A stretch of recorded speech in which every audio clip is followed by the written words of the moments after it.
God, I had a stupid thing to say and I just forgot it, It's fine. it's It's just fine. it's Roll gonna into it. bother me. Yeah, no, I It's know. gonna It'll be bother back. me.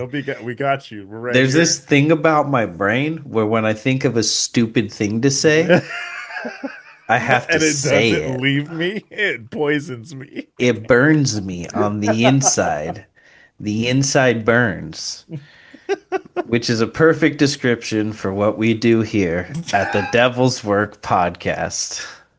God damn The it! You trip only me up. podcast where we watch the world's most fucked up movies and tell them back to you in the form of almost a book report, a movie report, if you Yeah, will. for sure.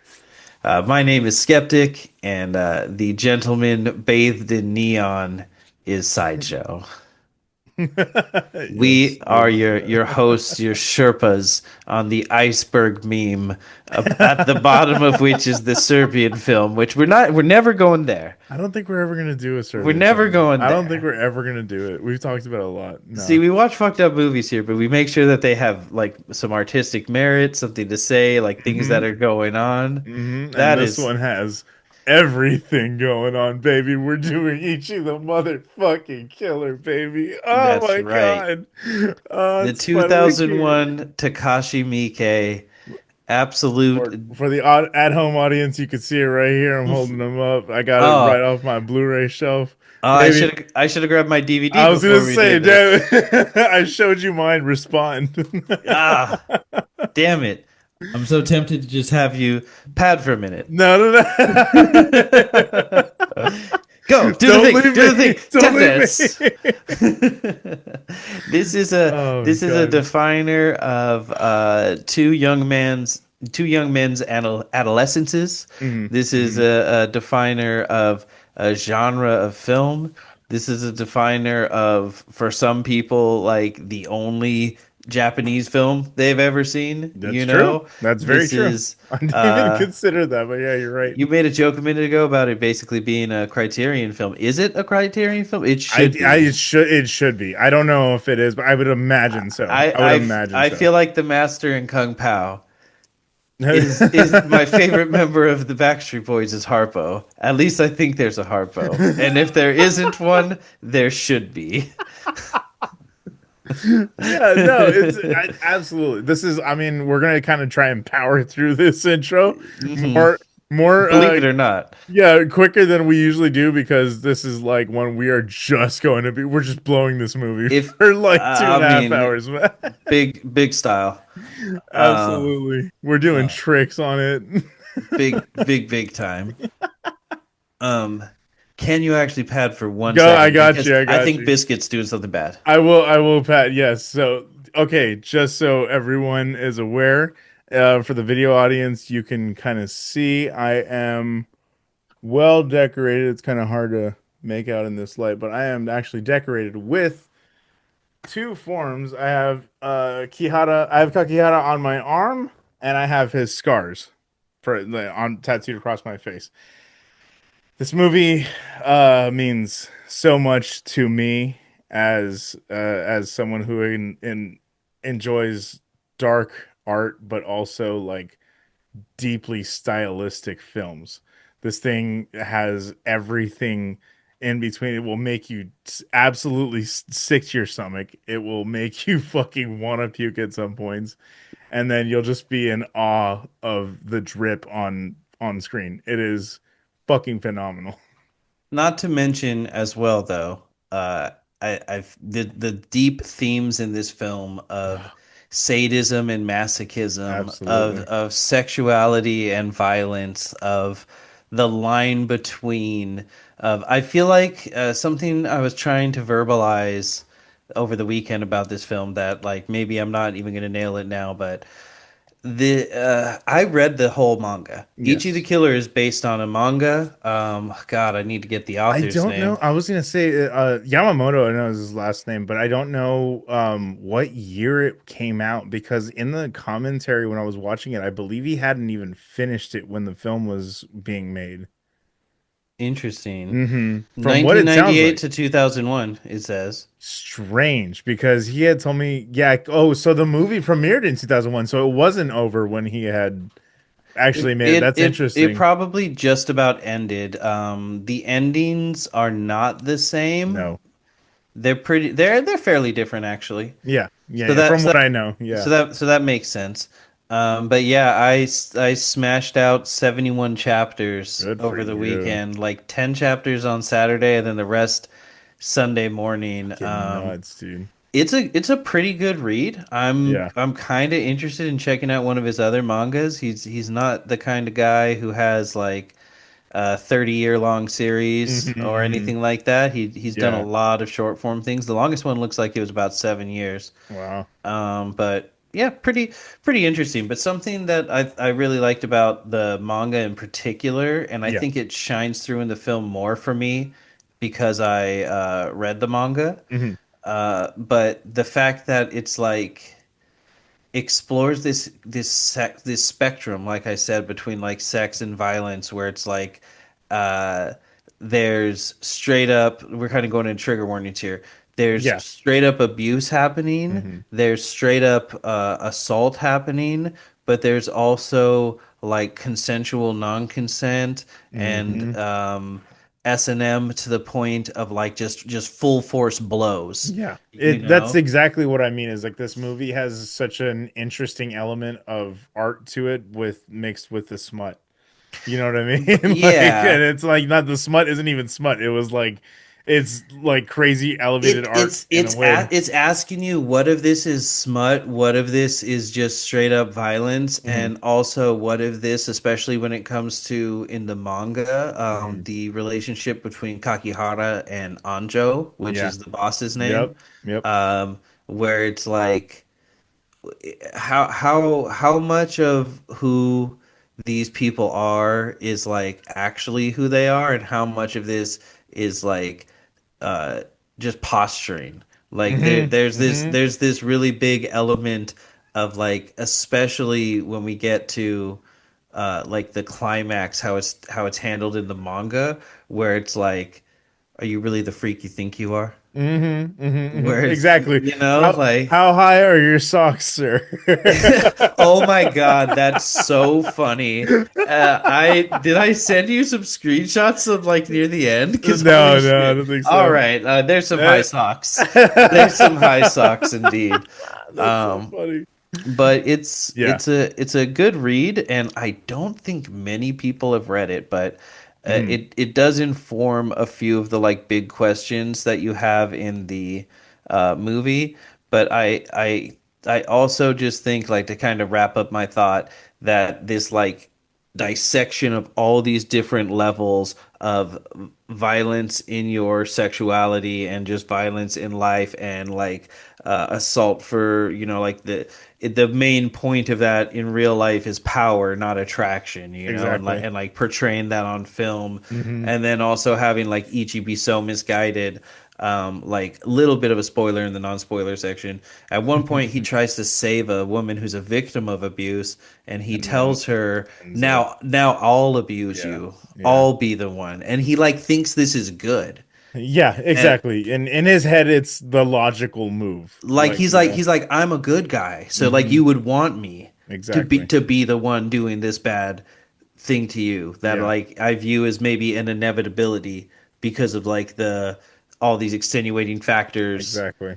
you know. And it's interesting because Mike does this thing where he brings it up and then goes, I don't know, what do you think? Like I'm like Yeah, even in the commentary, dude, it's so funny. There was so for those who don't know, there was a Blu-ray. I think it was when they remastered it. There was an audio commentary with Takashi Miike and Hideo Yamamoto, who wrote the manga, and they were talking, while the movie was playing. And it's just so funny because, like I was saying before we started rolling, there is a point where they're just like they go quiet and they're just like, man, you just can't help but watch the movie, man. It's really good. I'm like, yeah, it's so that's fucking good. funny.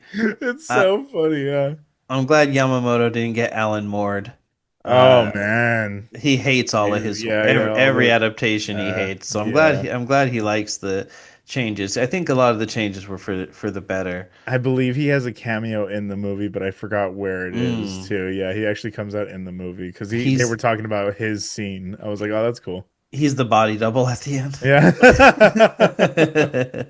But yeah, Uh, we're okay, so we're gonna kind of get into it right away. Again, this is a I think this is a pinnacle of queer cinema in my opinion. Oh, I think this big is time. And it's so funny just to wrap up the non-spoiler section and then we'll do a quick trigger warning. yeah. It's so funny the difference between when you're 15 watching this. This movie came out in 2001. I was Yeah. born in 1991. Yeah, I yeah, yeah. probably bought this movie 2005 at the latest. Like Mhm. for several years in my like teenage years, I was such a fucking dork. I'm just gonna put that out here before anyone hits me with it. That when I was like, "What do you want for your birthday?" I was like, "Can I just like order like $150 of like just like movies?" God, I did the You same know, shit just though. things I like did the that. same And I shit, would bro. I would just be like, let's get all the Dead or Alive movies. Let's Yeah. get this movie Death Run Trance. it. Run it. Let's get Versus. Like all these movies I had heard about and not been Yeah. able to find reliable seed sources for Exactly, on yeah. Kazaa and LimeWire. Allegedly. I mean, I'm not saying I Allegedly. did that. I don't know what the Exactly. statute of Satire. It's all limitations satire. on that is,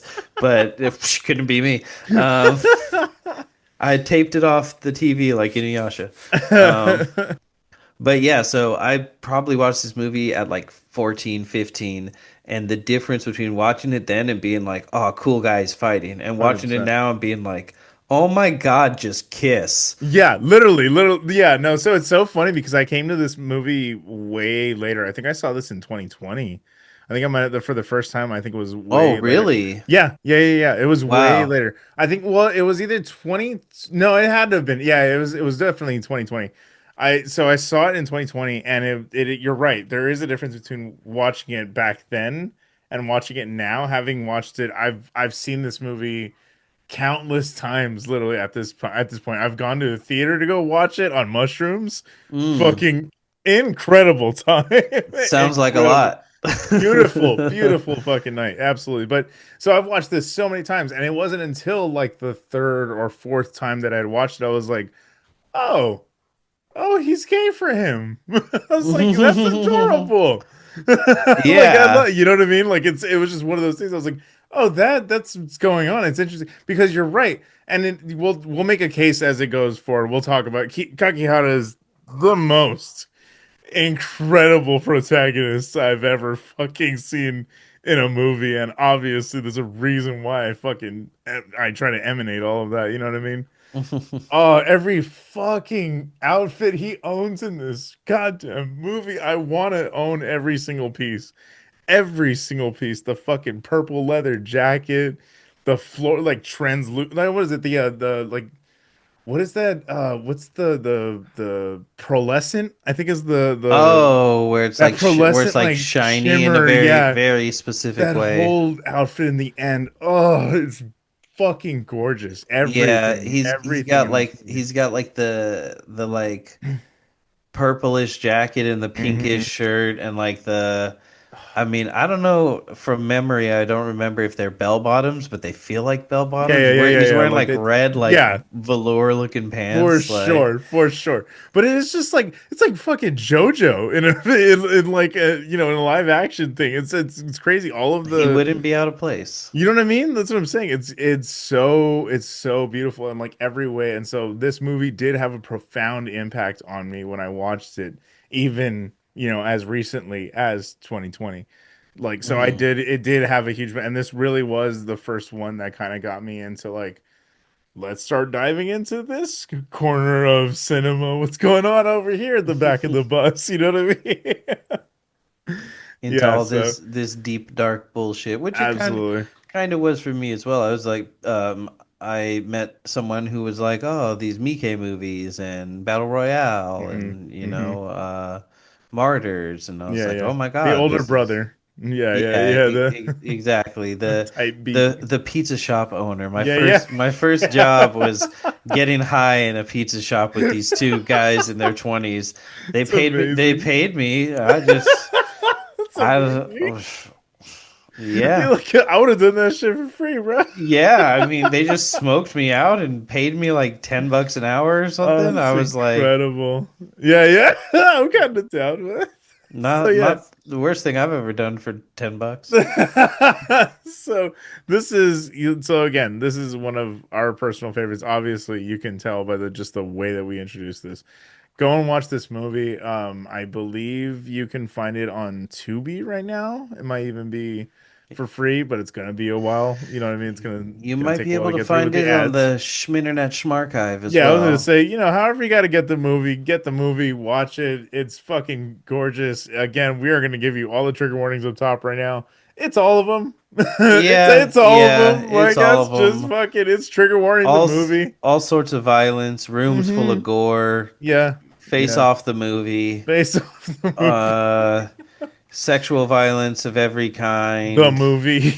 Yeah, it's um, fucked up, dude. It's coercion, yeah, manipulation, limbs missing. We're talking like yeah, surgical cuts, needles, needles, like knives, grease. ugh, Yeah, yeah, greased yeah, lightning. yeah, dude. It's rough. So again, if you can stomach any of that and all of that, You come you along. I mean, come along for this you ride, know man. what's really funny is like immediately in both the manga and the movie they show us the red arches of Kabukicho, which is the real life version of what is portrayed in the Yakuza games as Oh yeah, yeah, yeah. Kamurocho. Hmm, hmm, And it's really fucking funny. And I've said this before. hmm, I think during the Dead or Alive movies, hmm. it's really fucking funny how accurate those games are. Yeah. Literally, at one point, they're eating ramen, and I'm like, "Babe, they're at 10-star Kyushu ramen." That's so I've had funny. so many bowls of ramen there as That's so funny. fucking Kiryu, as Yeah. Ichiban, as That's Akiyama, so funny, Bajima. dude. Like, That's so funny. it's so accurate. It's fucking hilarious. It's like I feel Yeah. like I live here, and I obviously do not. Um, but it's like very um, known as like a giant red light district, Hmm, and hmm, like a lot of yakuza and criminals and stuff. There's also a lot of like touristy, attractiony kind of things, like hmm. restaurants and arcade and shit like that. Yeah. But it's sort of like go there during the daytime, I think. Yeah, yeah, yeah, for sure, for sure. Kind of a For situation. sure. But yeah, it's known for being like kind of a seedy place. Yeah, and this all takes Even place in that area. Like Yeah, and something so they cool. set up more deeply in the manga is that this apartment building where so much of the film takes place Hmm. is like just one giant apartment building in the middle of all of that. And there are like some civilians living there, but it's almost entirely Yakuza. Oh, that's crazy. And so it's That's like interesting, actually. That's really cool. it's like all these different Yakuza families. Yeah. So when it starts and we see all these guys like outside of a room and they're talking about like shouldn't we have bodyguards in here, and it's the Yakuza talking Hmm. about their boss, and he's with his mistress who's a 17-year-old girl, and they're like, well, he told us to leave him alone, so we're going to leave him alone.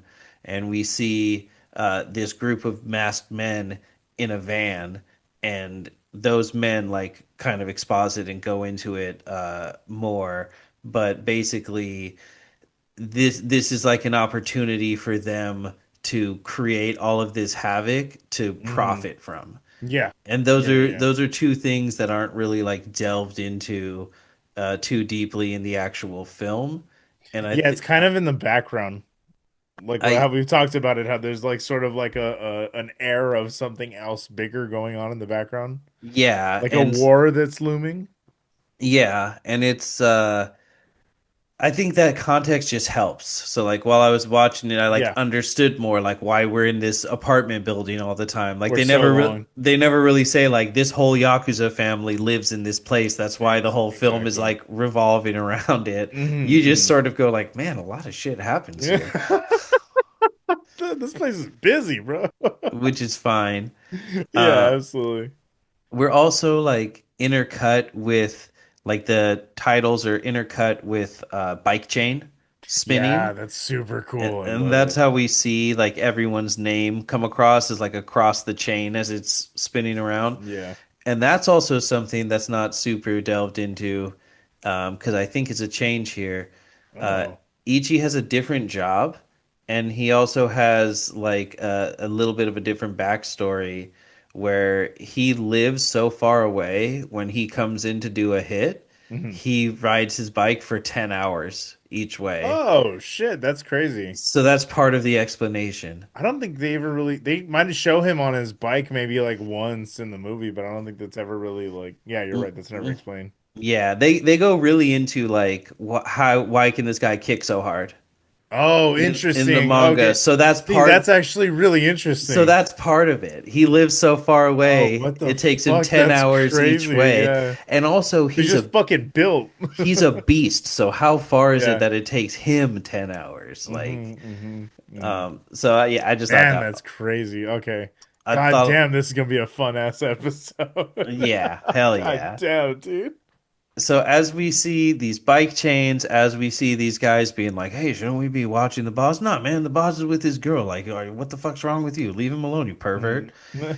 We also see this man who we come to understand is a pimp beating up his girlfriend slash employee, Yeah. and she's screaming in pain, in fear, and we see It's so these. rough, dude. It's it's It's it's so bad. graphic. It's such a again, he does this thing with like Dead or Alive when it's just like go go go go go stop.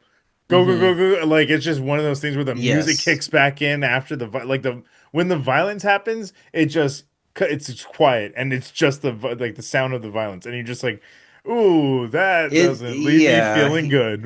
he really mixes in the uncomfortability and Yeah, like in a way where like I'm sort of realizing as we're talking, it's like you're enjoying the film exactly. and then you're like, "Oh, Oh, I don't like that one. yeah, I was Like, actually liking this. Like yeah. what does that say about me?" Yes. Yes. Exactly. I'm like, "Oh, fuck. Absolutely. Am I the monster?" Yeah. Yeah. So funny. And so we see a metal almost Sonic Adventure 2 looking shoe come over the railing and someone climb onto the balcony to That's so watch. fucking good. Tell me I'm not wrong. He's ready to face the bio lizard. Live and learn. That fucked me up right now. That's so good. We all wanted soaps in the third grade. Yeah, for real. Um, Oh, that's and so he good. comes onto the balcony and he's watching the situation and you might be thinking to yourself, well, here's the hero of the piece. This guy's Mm, gonna fucking get down. We're gonna as the mutants in Dark Knight Returns say, slice a dice. yeah, yeah. But he just watches as this act continues on, Yeah. and suddenly the pimp realizes that he's being watched and he goes to the balcony, opens the door, and no one's there.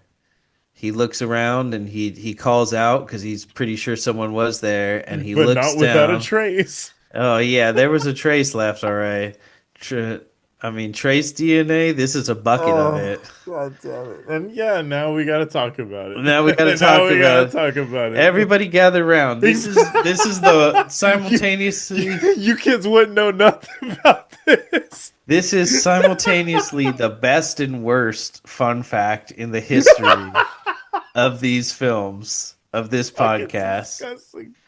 He And people looks who down. know this, yeah, people who know this are already like, oh, they're gonna talk about it. Like they're gonna talk. Abs- Yes, and we've talked to this. That's the thing.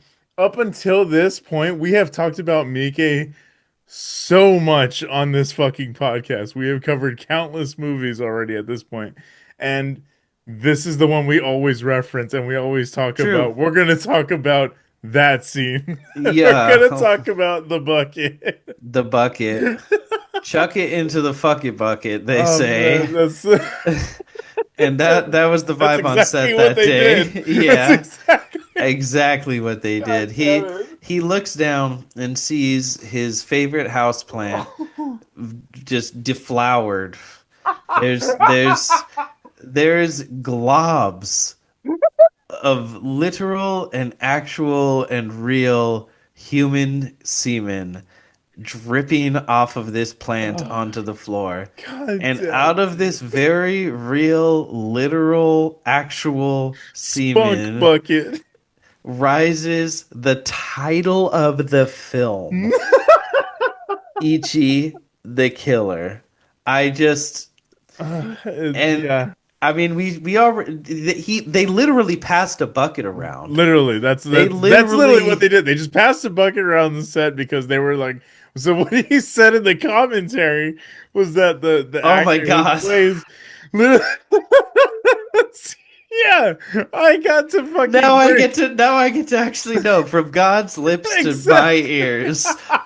Tell me what he said. He literally said that the actor who plays Ichi would just be nutting on set beforehand anyway, What? regardless. And so he was like, "Well, I might as well get him to use it in the movie." Like, and so they did that, and he was like, "Well, it just wasn't enough, now was it?" And so I had to pass it around the crew, and everyone had a terrible day on set, afterwards. But it was pretty good while it was happening. I don't know why, but there's something like really horrific to me about the idea of just mixing it all up. I The I fucking never paint mixer. I never oh my God, out in a centrifuge. I never realized I was a cum purist until this film. Fucking disgusting, man. I don't I want mean, to fuck you. You're one too. write. Tell me that doesn't disturb you to your core. I don't know why. And it's like, honestly, just being forced to queer cinema, but baby, I'm Yeah, just being yeah. forced to think about the idea of like two or more just Mm-hmm. queer people. Mm-hmm. Like, if Mm-hmm. that's what you were into, I don't even care. Yeah, But just yeah, the idea of like, it just feels terroristic to just make like all of your employees mix. Like, that's just horrific. Horrific. yeah. I swear to God, we're gonna spend a half hour on this bucket if you let us. Oh, We just I'm we had to very bring it up. tempted. We had to bring it up, and now it's out there. It's done. Everybody can go to bed now. So if you watch the first 5 minutes of this movie and you go, "Well, Uh, I've never made that much." yeah. Nobody has. It was a It takes team a village, effort. buddy. It takes a village. That's what they were and doing. and a lot of water. They were gooning to Dimitrescu. That's what you're saying. Yeah, 100%. That's how they got there. Oh my God, damn. Okay, let's move the fuck on from this. Yeah, It's we've out. got It's to done. It's get the done. We're poison through. out. We're God damn it. Get the poison out. God damn it. Okay, so unfortunately, I do have to talk about come a little bit longer. Yeah, yeah. So in the manga, it's like a huge plot line that Ichi is so psychosexually confused and tied up that like all like the violence like he busts every time any of these things happen, Yeah, he's a and sadist. there are so many penises Mm-hmm. Mm-hmm. in the Everyone's manga. hard, apparently. There's so many penises in the Yeah. manga. You see like almost everyone's dick. A lot of the torture is dick based. Yeah. Kakihara pierces like at least like 10 to 15 guys' dicks throughout the entire thing.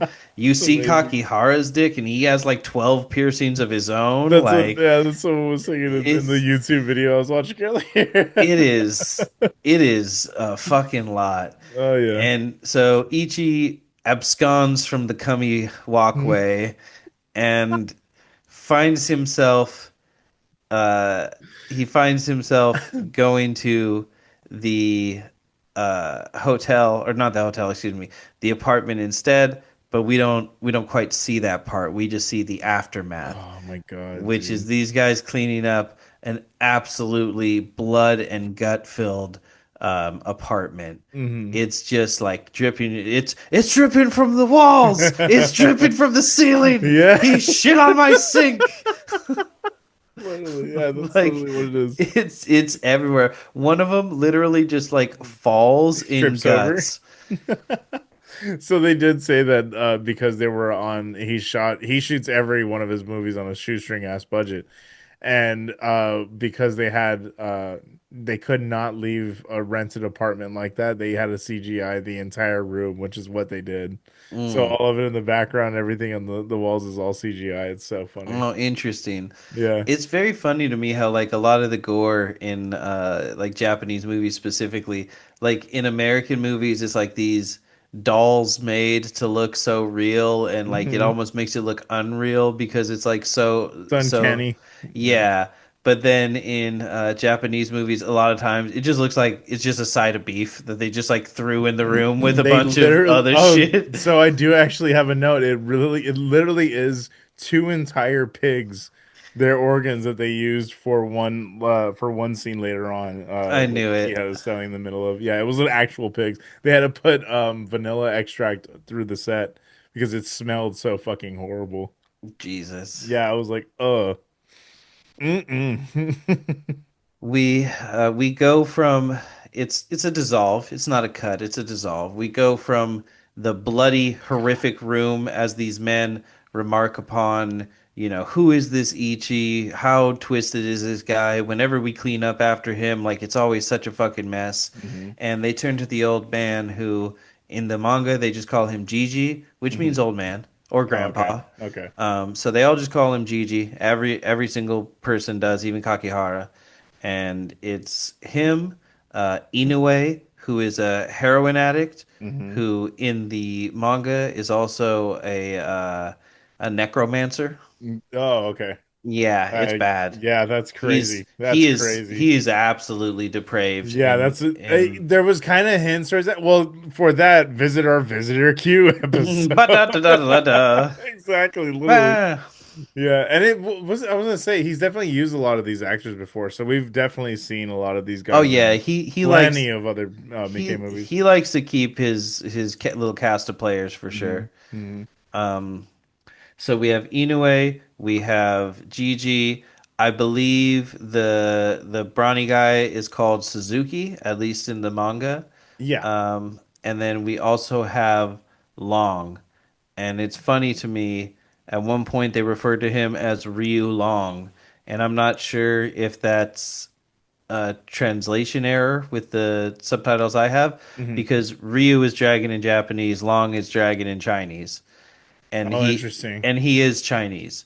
So So there is that thing they were talking about. He was saying that because there are lines of dialogue that are delivered in English, there are lines of dialogue that are delivered in Mandarin, and there are lines of dialogue that are delivered in Japanese. So he mhm. said that he wanted to leave it up like kind of not in this like fantastical realm, but they would be speaking in their native tongue, It's whatever was Tekken. come.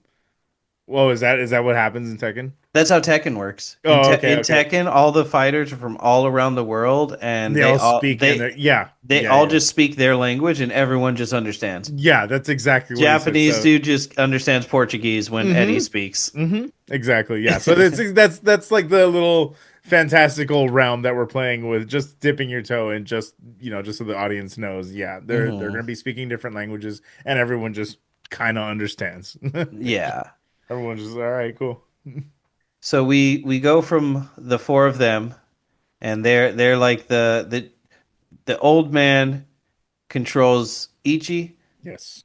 He uses Ichi to create these messes, and Mm-hmm. then him and his guys come in and clean up the messes. He is the shot caller, and Ichi is the shot shooter Uh, in every way. in every way.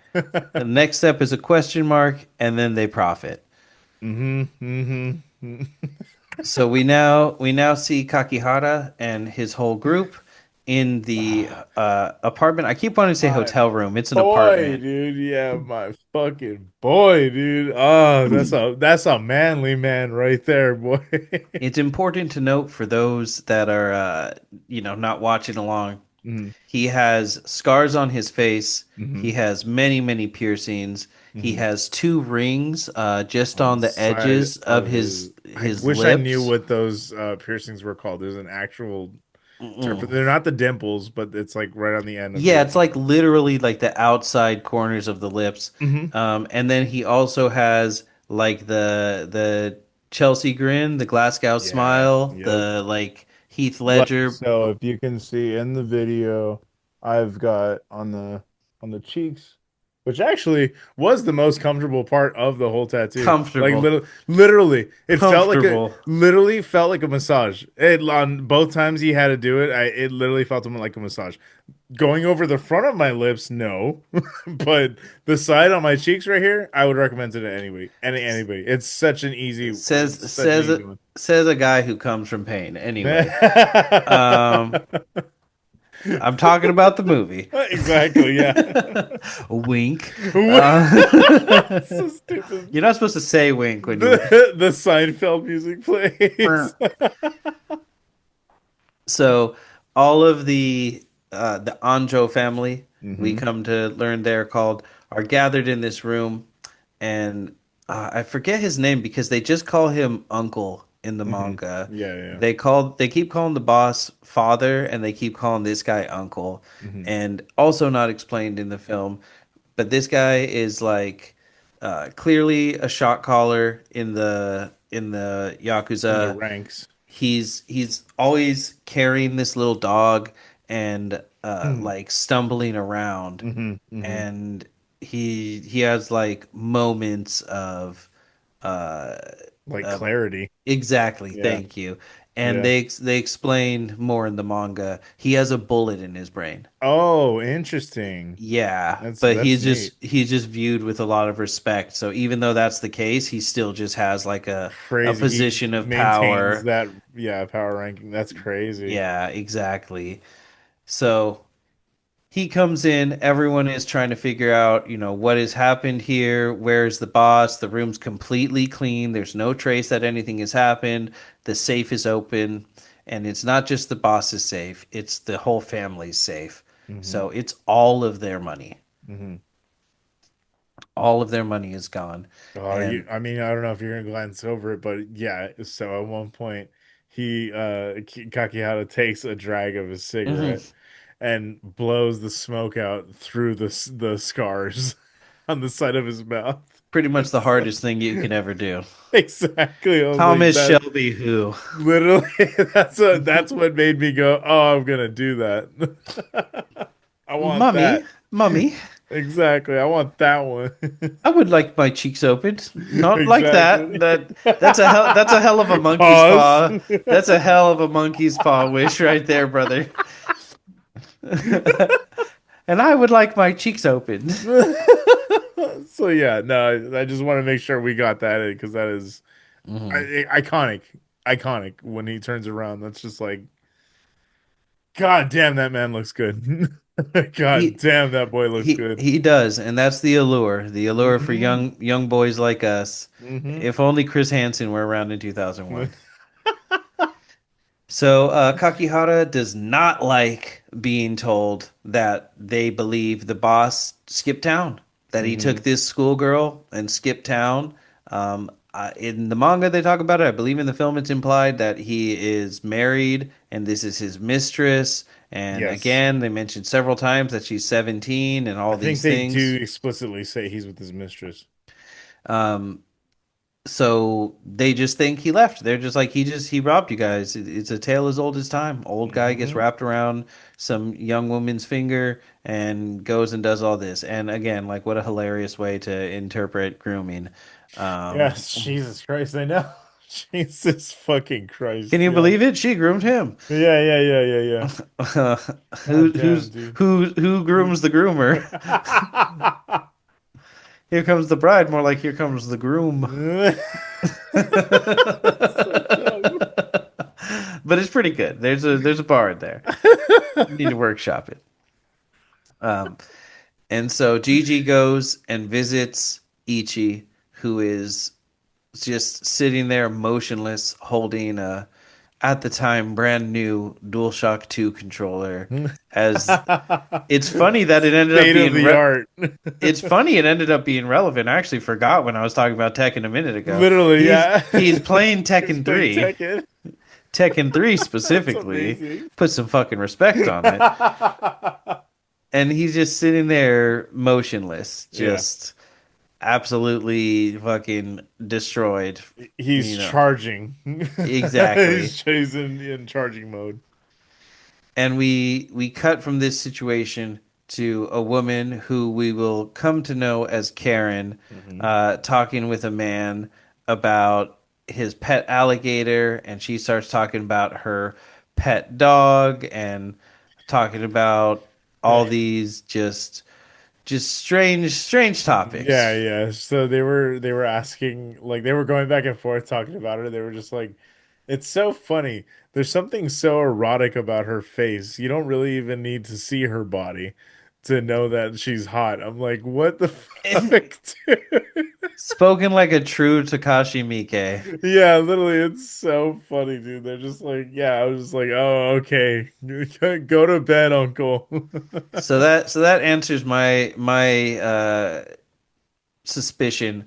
I forget which movie of his we watched. Oh, it was Dead or Alive 3, where Mhm. there was the one guy who just spoke English. Everyone else was speaking Japanese, and one guy just spoke Yep. English. And he had said, like, basically, I just thought he was hot. So, like, Yeah, I wanted literally. him in my movie. So Yep. I didn't care that he didn't Exactly. speak English. Like, I just figured, fuck it. I get this, like, hot, cool looking guy in my movie. Like, That's whatever. literally, yeah, that's his entire and, fucking thing. and as an hour and a half into the movie, I was like, oh, she doesn't speak Japanese. Like, she said something where her like accent was so off, Hmm. and I was like, what the hell? And then I was like, oh, she's just speaking the Japanese phonetically, but Hmm. most of her lines, he's like, fuck it, I don't care, you can't say it, just say it in English. Yep, Like, she just exactly. goes back and forth like so Yeah, so like very sporadically. flippantly, like it's just very, it's crazy. Yeah, so I was like, oh, 100%. He already said that about a dude. So for a Yeah, woman, yeah. like, come on, brother. I know there's a couple Thinking with his skeletons in other that head. closet. Exactly. And so as this guy is failing to flirt with and keep up with her, we have uh, Kakihara and the boys come down into this club. It's a hostess club, Hmm. which is a place where guys pay to hang out with women, Yeah. not not to have sex with them. Just for you pay a woman to be able to buy her drinks. Just Yeah. think about if oh man, if the red pills find out about this, guys, they're gonna be excited. That's hilarious. Yeah, exactly. And so they come down, and we see our little gang of four hanging out in the background. And they inform Karen that the boss has skipped town, or excuse me, that the boss is missing. And she's like, "Yeah, I've heard. I'm pretty sure he skipped town." And Kakihara says, "If he was gonna skip town, it would be with you." So the fact that like you're still Mhm. here means that I he. yeah, yeah. I never caught that before too. So that's, yeah, that's a huge indicator of why he's like, that's not true. Hmm. And I thought Exactly. it was gonna be one of those like, no, he wouldn't leave town. He wouldn't leave without saying goodbye. Hmm. Pretty, yeah, exactly. Exactly. Like That's that literally what would be it her is. stance. Exactly. No, well, I mean with him. That's Yeah, exactly what he's doing this entire that time. exactly. That's what we come to find out. His Yeah. like pathetic, like everyone keeps saying he's either dead or he skipped town, and he's Hmm. like, yeah, exactly like you're saying. He, He wouldn't leave he's without like, saying goodbye. no. Yeah, well, he loves me. Exactly. Exactly. Literally. Yeah. Yeah. That's so funny, man. It's so fun to distill this artistic expression of, like flamboyance and violence and sexuality and shit into, yeah, he's gay for him. Yeah, pretty That's it. much. He's gay for him, yeah. Pretty much the most clear cut case since Dio Brando and Jonathan Joestar. If I'm being Mhm. completely fucking honest. And I made that joke that, yeah, it's literally like JoJo Hmm. in a fucking movie. That's literally what Okay, this is. I Yeah. was just thinking of the flamboyance part, not the part where like the two of them are actually gay for each other. That also too, yeah. There's a lot of, that's what I'm saying. There's a lot of crossover in this, and having recently watched a little bit more of JoJo, I hope I will accept Steel your ball praise. run in March, everybody. Let's get it ready. They drew all those horses. So you better watch all those episodes. I will. Uh, so Kakihara notices the gang of outcasts. sitting over by themselves with their own women, and Inoue, who's a huge fucking heroin addict, and they talk about shabu a lot as well in the manga. Mhm. I'm not Inoue is the one who had facial reconstruction, correct? yes. Okay, okay. Yeah. Yeah. So shabu is meth. So I see. they talk about like the only way they can survive is by selling shabu. He goes over and ends up confronting them and being like, "What are you guys doing here? You guys are like a bunch of losers and outcasts. How come you're like drinking in this bar and Yeah. blah blah blah?"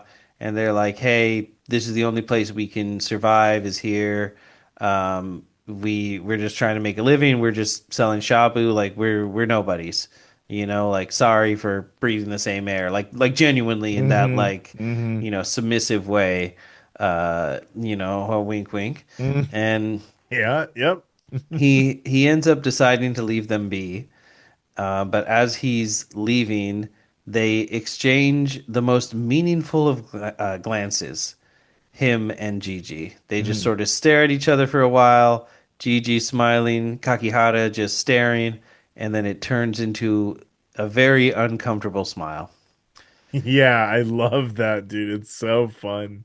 It is like so it's so weird just wondering like what's happening in his brain, like how Mm-hmm. the Mm-hmm. machinations. Everyone wants to manipulate everybody.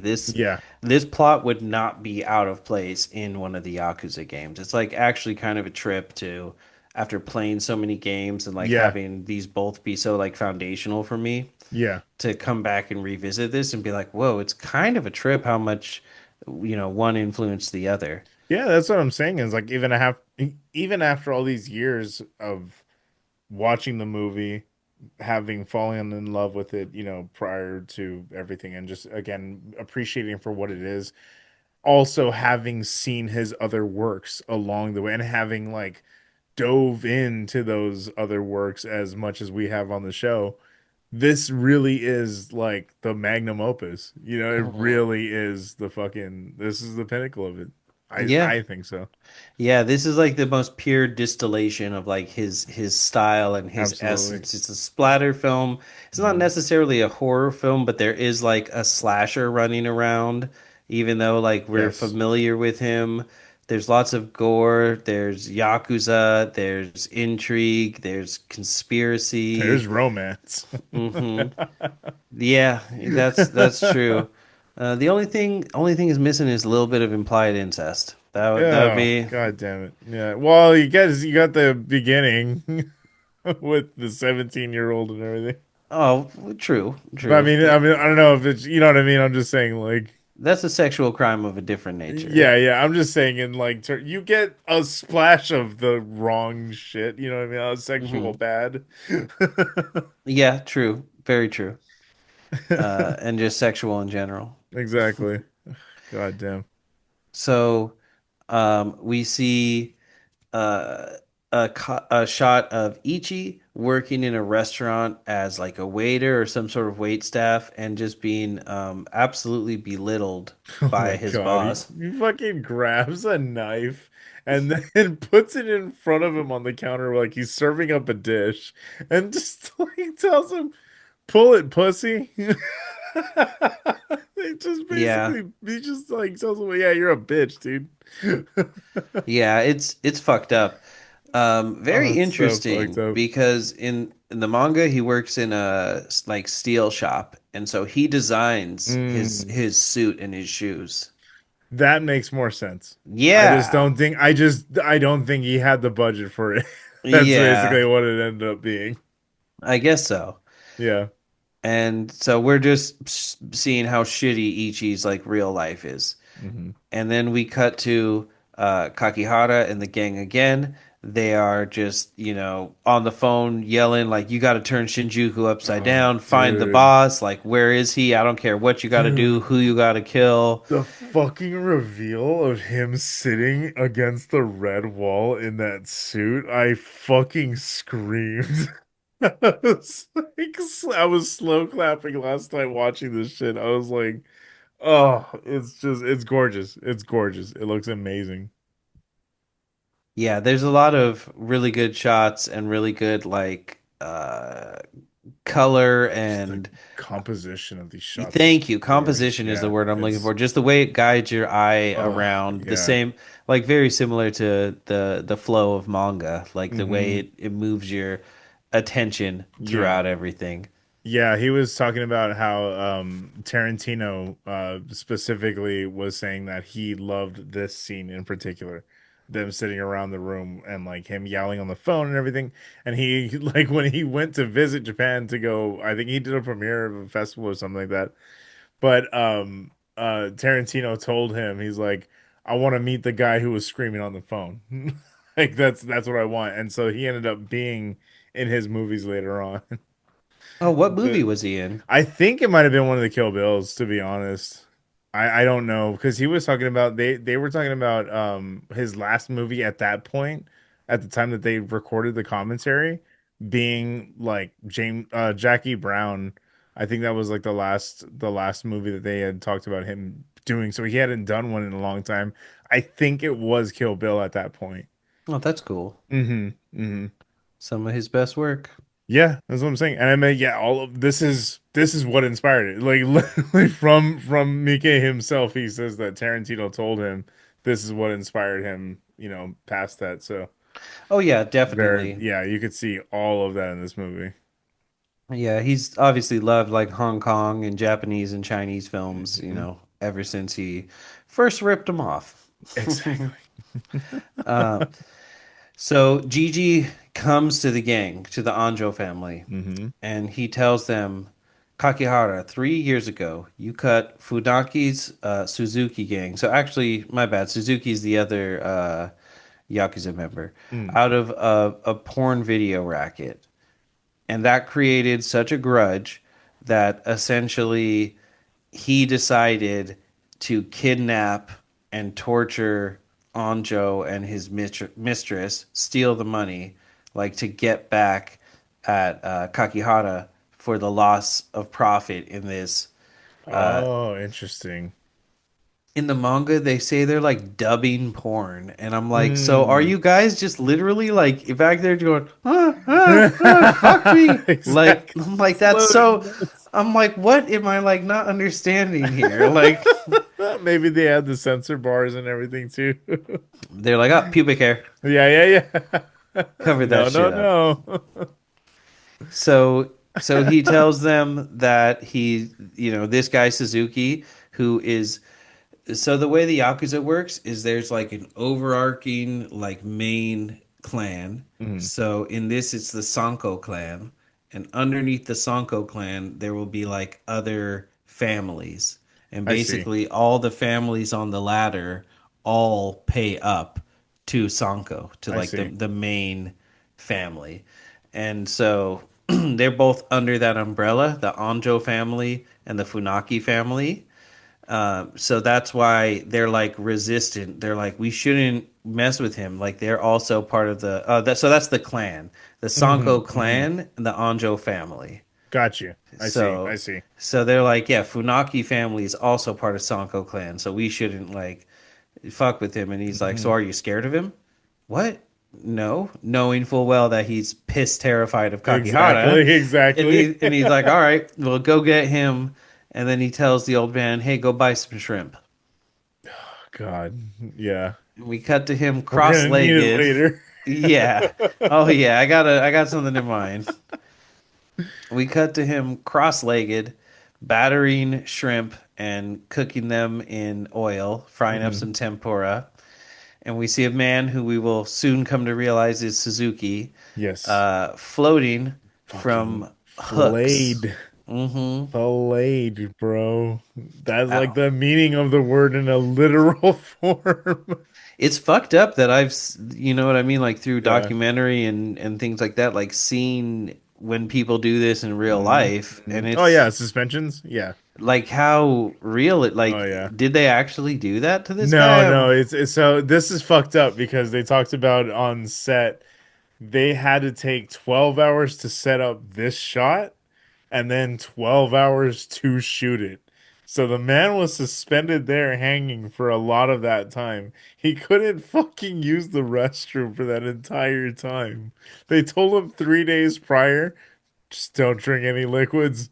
It's just better for you if you don't. So he was there hanging up, and it's not because he is hanging by like He they does did. look pretty dried out, actually. Now that you Yeah, point that yeah. out, you can actually really see how His veins dehydrated and he is. shit. Yeah, he's popping. Yeah, Yeah, it's I fucking just I crazy. just took that as like the skin's more back Is here, but more like about yeah. now I'm like, Yeah, so they are hanging him from like prosthetic like skin. It's like prosthetic skin that they made.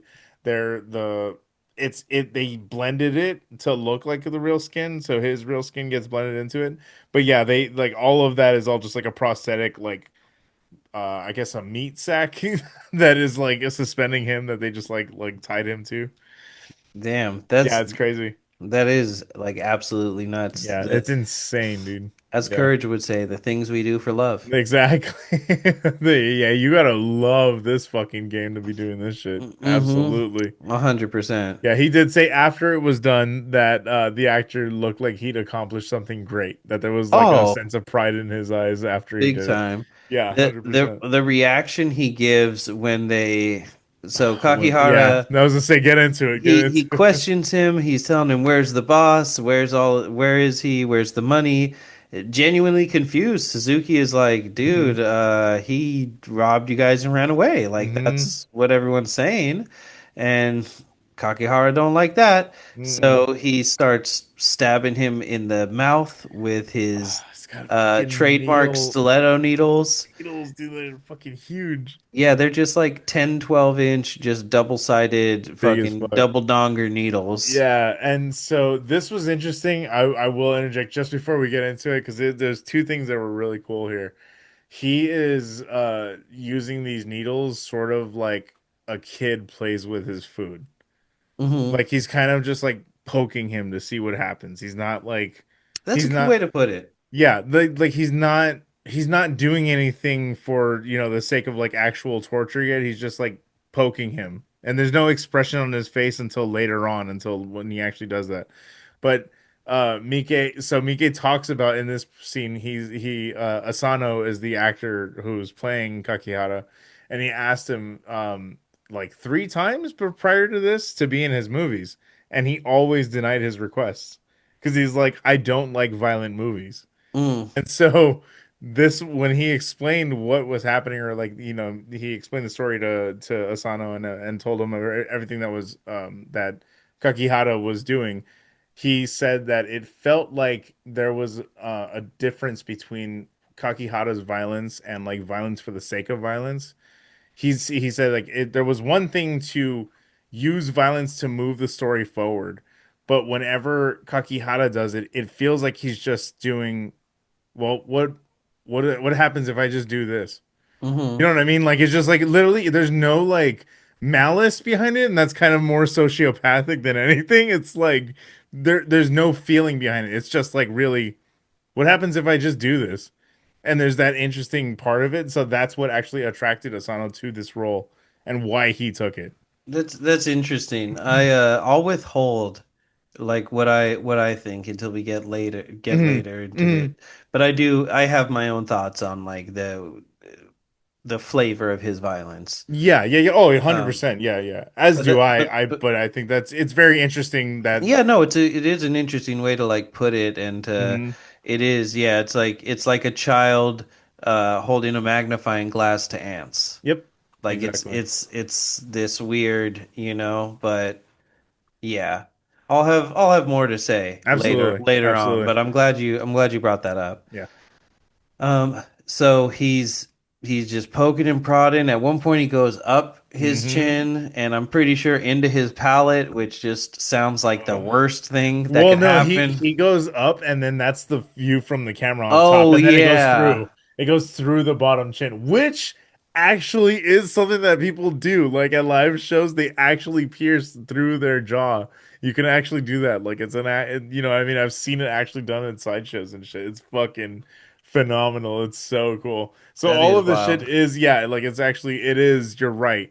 There is the sadomasochism on It's display steeped here. in like some real S&M. Yes, that's you're exactly right. And that's what I Yeah. mean is like I've seen shows in real life that very much resemble a lot of the scenes that are happening in this movie. And I don't think they say it in the movie as much, but in the manga they reiterate several times that all the like torture rooms that they use Yeah. are all like S&M playrooms that they Yes. rent out that are in the apartment building. Yeah.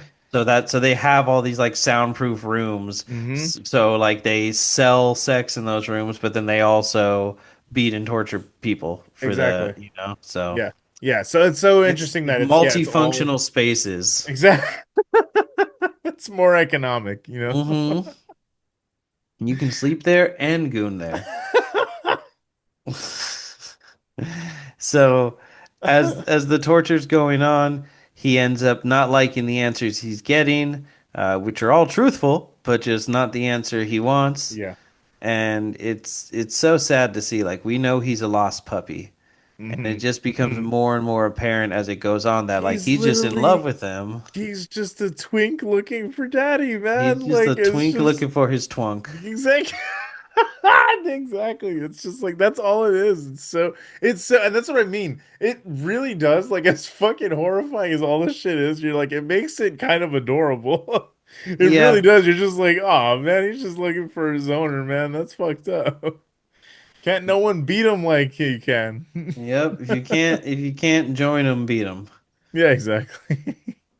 So as the torture's going on, he ends up taking the oil from the tempura and Mm. pouring it all over his back, and we Oh. get a hell of a reaction from you Hey, said at it's least he's not pouring it through the drain though. yeah, Shout true. out, That's man. that's true. Shout out. Save those baby Exactly. turtles. Exactly. Um, You're right. he's The actor who gives this reaction is fucking it's absurd. He's yeah, exactly. Dried out, parched as fuck, man. yeah, quite in need of a Oh. glass of ice water. Yeah. And we cut to They're Inoue and Long watching, or yeah, I think they're watching watching on the on a TV. monitor Yeah. what's happening. And While as he's shooting up. yeah, every scene Inoue's in, Every he's shooting single scene, up. In yeah. the hostess bar, he was trying to like forcibly shoot up the hostess, and Yeah. they have to Yeah, it's like pull fucked him up. away. They're like, "What the Yeah. fuck is wrong with you?" Yeah. And he reveals as they're talking, Long says, "Oh man, I can't believe the old man like had the balls to put all these cameras up around the mansion." They refer to it as the mansion. Yeah. And Inoue says, "Oh, well, he didn't do it. I did it." And he's like, "What?" And he goes, "Yeah, I used to be a part of the Anjo family. And I think the old man like knew that I was going to be excommunicated soon. And somehow he just talked me into like putting up all these cameras. And then after I was excommunicated, I went and I got facial reconstructive surgery so I could still work and live within Kabukicho, within Shinjuku." Mm. And Long looks at him and goes, "And you chose that Shows that face?" fit. That's so good.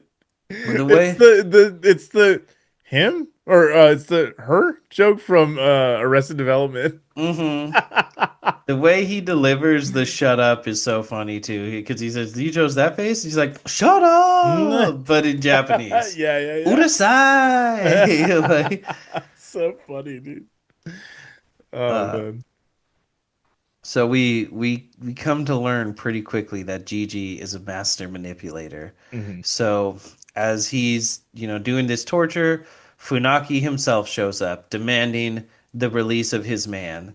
And as he pulls his gun on Kakihara, Kakihara's man Kaneko pulls his gun on Funaki. Big no Dude. no. Big Yeah, no no. absolutely. And then And shout out what else? He's been in everything, but I will always remember him from the oh my God, what came out at the same it's oh my God, I'm drawing a blank right now. It came out the same year as Hereditary. The Wailing. The mm, Wailing.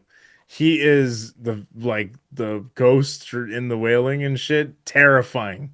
Fucking terrifying ending. The last frame of that movie left me fucking cold, man. It is so well, good. I haven't seen it, so it sounds like we're gonna have to Oh, do we this on will our crawl absolutely. to 100 Yeah, it's TM. so good, dude. It's so good. But yeah, I love the actor who plays Funaki. Oh my God, he's Crawl, phenomenal. do not walk to the 100th episode of the Devil's Work podcast.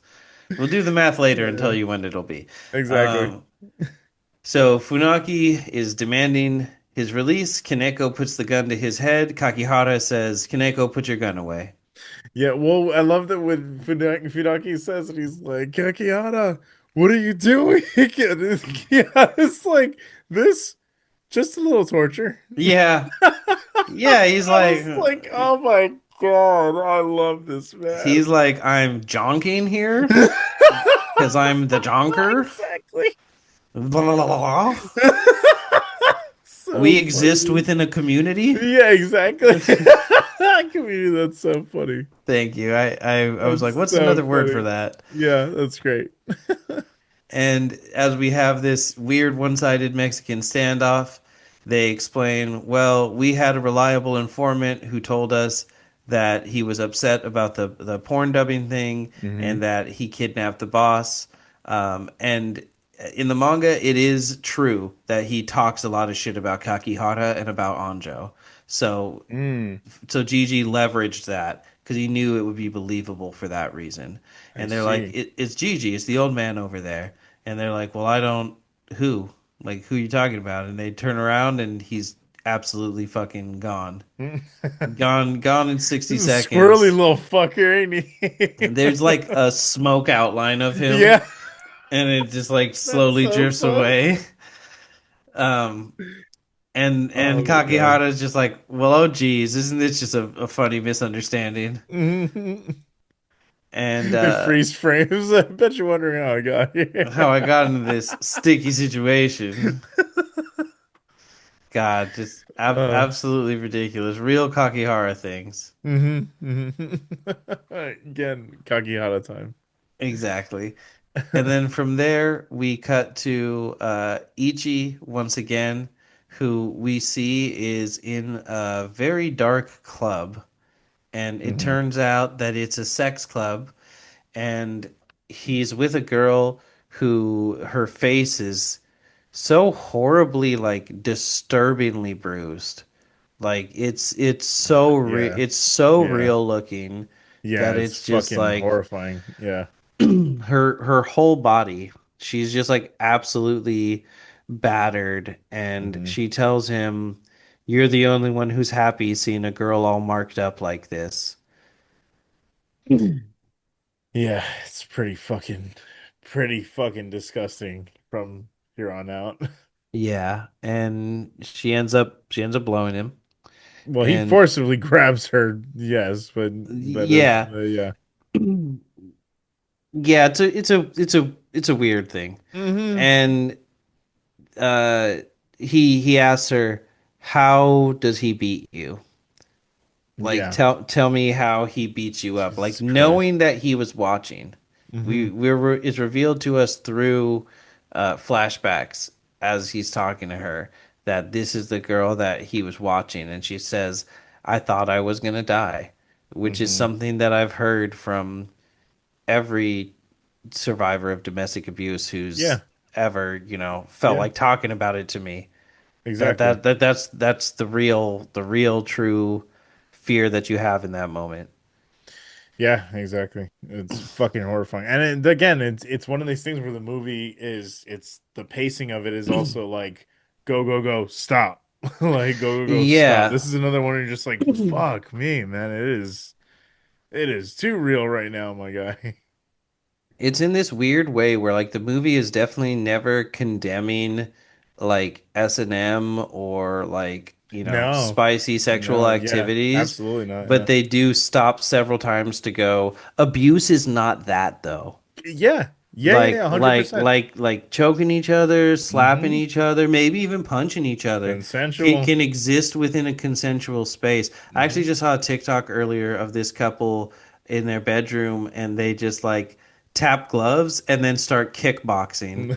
And this woman ends up like question mark kicking her husband in the face and I'm like I don't think my relationship's strong enough for that. I'm sorry. I don't think she got like 2 inches on me, bro. She's kicking me in the face real easy. I'm not I I'm not strong enough for that. That's so funny. No, Couldn't be me. I totally no, I totally agree, and it really is that thing where like, yeah, you're right. It's never condemning it. It really is putting it up on this pedestal at some point too. Even later on, I think when we'll see Kakihara and Karen's interactions as that kind of relationship fizzles out eventually. But you know what I mean? Like, I love that there's a specific line of dialogue that he says, and we'll get to it when we get to it. But Yeah, it's pretty far in the movie. It's I right up front in the manga. But I love that though. I love the way that it's portrayed because that's literally what that's my fascination. That was my fascination initially with BDSM was that there was love in pain. You know, that there Hmm. was a way of showing affection through aggression. And it's like I was like it's such an interesting dynamic to really like parse out. And there's a lot of that like the complexities are in this film, but they're never explicitly talked about. It is Yeah. literally just like, yeah, if you know, you know type shit.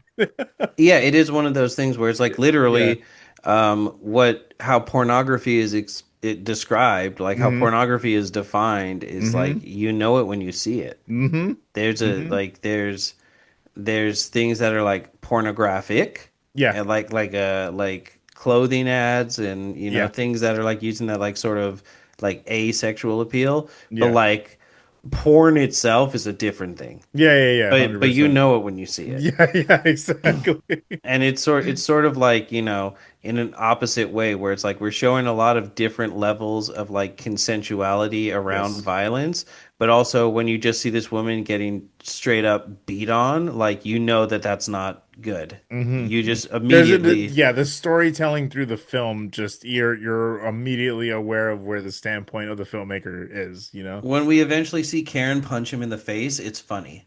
Yeah. Yeah. Yeah. But Yeah. when we see 100%. this woman getting punched in the face, it's not fucking funny. Yeah. 100%. It's Yeah. not Yeah. funny. It's not sexy. Exactly. You just immediately like something you just snaps into frame of like Yes. knowing the Yes. difference. Yeah.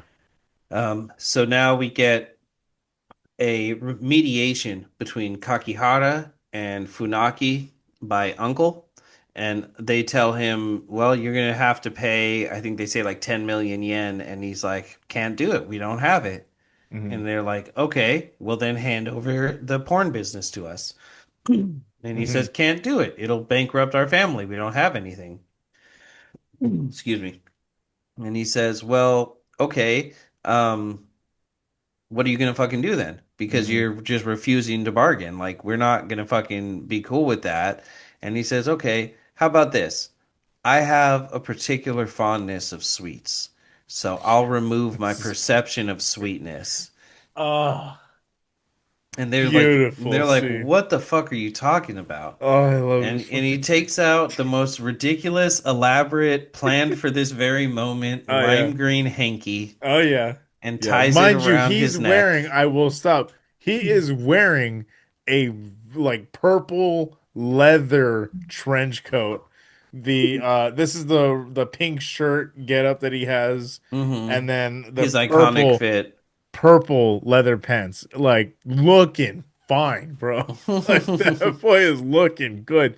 And then yeah, pulls out this lime green handkerchief fucking puts his baby on, Hmm. gets ready, and it is fucking amazing. I have to see it if I can find it in time, but there was I can't even release it, but there I did shoot a photo shoot actually literally like an homage to this scene. And we got a fake tongue, we got the sword, we got all that. Oh, It's that's cool. yeah, yeah, it was super cool. Yeah, I gotta redo it. I gotta like yeah, super fun though. you should definitely do it for a video. That'd be I cool. know, I know. So he again, manga goes a little more detail. They explain that the taste buds on different regions of your mouth are for tasting different things, and the taste buds That's for sweetness fucking are on the tip crazy of your shit. tongue. Yeah. So he holds his piercing in the tip of his tongue, and he He like jonks all wiggles the it way at through. first. Hmm.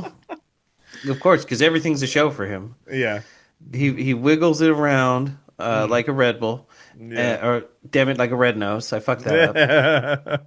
And he jonks all the way through that tongue. He just Mm. saws right through it, and the way he screams Yeah. as he does it is so fucked up. And Yeah. just What's even watching. more fucked up is that he gives the piece to them. Mm-hmm. It's like, look, did I do good? Yeah, are you proud of me, Papa? It's And the way amazing. Funaki is like just horrified, Yeah, like yeah. climbing up into his He's chair. about to faint. It's so good. Mm-hmm. And Uncle as well. Uncle ends up fainting. Yeah, yeah, He yeah. stands and he stumbles around and falls over. Mm-hmm. And Kakihara gets a call from Karen, and the way he answers the phone is so fucking funny. He's hello, hello, He's like, oh, how you okay. doing? How you doing? No, it's okay. I can talk. I'm not doing anything. Exactly. And he fucking politely excuses himself. Thank you very much. I'll be making my leave now. And he goes to meet up with Karen, and when he meets up with her, she's like, "What took you so long?" And he shows her his tongue, and Hmm. it's all sewn It's all shut. stitched up. And she's like, "What the fuck is wrong with you?" And he goes, "The human body can regenerate itself," which is just, yeah, convenient for you to believe, sir. Yeah, exactly. Convenient for you to believe. So good. And she ends up explaining to him that she has a lead on the guys who killed, or not killed. At this point, they don't think killed, but took the boss. Hmm. Because as soon as Gigi disappears, they go, "It was him and those losers." Hmm. So she's like, "Oh, I found something about one of them. One of them is like a huge heroin addict, and he goes to the same lady that I do." So she takes him up to see her. They force their way into the apartment, and when she doesn't want to be cooperative, he takes one of her hands, matches it up Dude. with his finger to finger, and Oh. starts breaking her fingers He all the way goes he back. goes one and then all of them. It's Yeah. so fucking good, dude. Yep. She's like Oh. client confidentiality. Like, I'm not gonna tell you that. Blah blah, Hmm. like being so Hmm. snooty, and she like thinks she can keep him out of his her apartment. He's like, oh yeah, what if I just did this though? Mm-hmm. Yes, but are your fingers invincible? I didn't think so. Jesus Christ, that's so crazy. And so through her, they're able to track down Inoue, and he's the Mhm. first of the gang that they catch up with. So Such a good reveal too. Just kicks him across the floor in the this TV. this is weird too because that's exactly where he is in the manga as well. I was like so confused. They come in and there's like feathers from the pillows all Hmm. over the place. The room's a huge mess. They're finding the transponders and receivers of all the bugs all throughout the apartment building. They're like, "Oh, that's literally our our office that I can hear here of like people talking." Hmm. They find bloody yen notes, and Kakihara licks it, and This is the moment I knew he was gay for him. eh, there's no other explanation. There's Literally the no other moment. explanation. He licks the blood and goes, "That's the boss. Exactly. Where's the boss?" Like there's no he has drank his blood in their weird sexual escapades. Like Oh, there's that no was other so fun. explanation. So good, dude. It's so good. And you So know, good. as much as we don't kink blame, but blood play is like It's a hard one. Yeah, so it's very, that's like yeah. where hepatitis For comes sure, for from. sure. Like Just, if you're going to do it, I don't recommend. But if you're going to, just please get fucking tested, people. I don't know if we need to reiterate that, but I hope we didn't. that's a wild one. Yeah, And it's fucking crazy, man. and they end up kicking the TV, like you said, and the Hmm. cart that the TV's in. And Inoue, in his like withdrawal madness, has just like climbed inside of the TV. Yeah, And he says in the manga something along the lines of like, "I've watched the TV for so long, I just became curious what it's like to be in the that's cool TV, as fuck. to That's see what actually it kind of sick. looks like from in here." And That's it's super sick, actually. and he tells them the same thing in both. They're like, "Where's the boss? Where's the boss?" And he's like, "Well, shoot me up and I'll tell you." And he ends up telling Kakihara, he's like, "Don't you recognize me? I was in the family. In the manga, Kakihara just straight recognizes him. Oh, okay. But in the Interesting. movie, he's like, "Don't you recognize me? I was in the gang," and he realizes, and I'm forgetting what his actual name is because they mention what his real name is, and he tells him, I don't really care. I don't have to tell you anything. You're gonna kill me anyway. Just shoot me up before you do it. But I'll tell you this: he's dead. I buried him. He's absolutely dead. Mm-hmm. Mm-hmm. And and in the manga, he tells him, and I fucked him in the ass. Oh, wow. Yeah. That's crazy, dude. Yeah, they reveal up top that he necromances the girl, and Yeah. then they reveal here that he also did the boss Woo. as a punishment. Jesus Christ, dude. And so Yeah, he they kind of downplay how much of a monster he is in this movie. In a Yeah, it's way is a like, complete yeah, fucking a depraved, completely like different person. completely horrible. Yeah, that's interesting how they like, yeah, that's really interesting. I wonder why he chose to downplay that aspect of it, or the screenplay, writer at least. I think he was just like with everything else on it, let's not like add that That's to fair, what's yeah. going on I think he here. did mention that at one point in the commentary that it was a lot and that he didn't know if they were going to be able to get past the R rating alone. That Yeah, I'm surprised it wasn't yeah, just unrated yeah. back room. Hmm. That would be crazy. As much of a cult film as it already is. Yeah, who knows if and that even came up. They were Yamamoto was asking him like, what is the difference between this and like an adult film set? And he was like, "Well, I've compared notes with a lot of the directors and he's like, it's very similar. It's very, like it's fast paced. Everybody has to be in certain meeting certain deadlines and stuff like that." So, Everyone has to get tested exactly. Yeah. So he's before they drop in the bucket. yeah, it's like so it is, he was like it is one of those things where he says I don't think it's an adult film myself. I was setting out to make something that was a little more artistic than that. But if someone were to see that, he's like I can't really argue with them with the things that we're showing here either. Like I wouldn't, but you probably could. Yeah, that's what I'm saying. Yeah, yeah, literally like yeah, Whack, I don't whack, agree with that at all. whack to it. That is That's like not for me, yeah, but yeah, yeah. But I'm sure it's someone's bag. and so he tells him of Ichi. He tells Hmm. him that Ichi killed the boss, and they're asking who Ichi is, and he says, "I don't know. I've only cleaned up after him, but I'll tell you, like he leaves a mess, and Ichi's next target is you."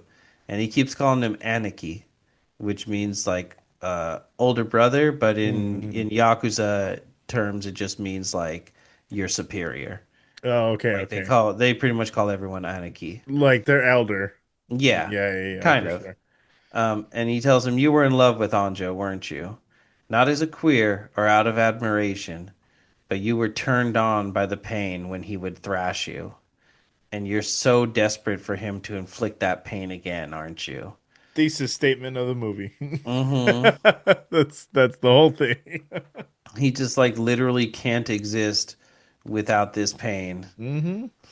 And he falls back into the feathers, and it's so fucked up. It's like such a true ego death Yeah. of like he's trying not to accept it, but he has absolutely no choice. Hmm. Hmm. And the next scene we get, I feel like, is like kind of confusing.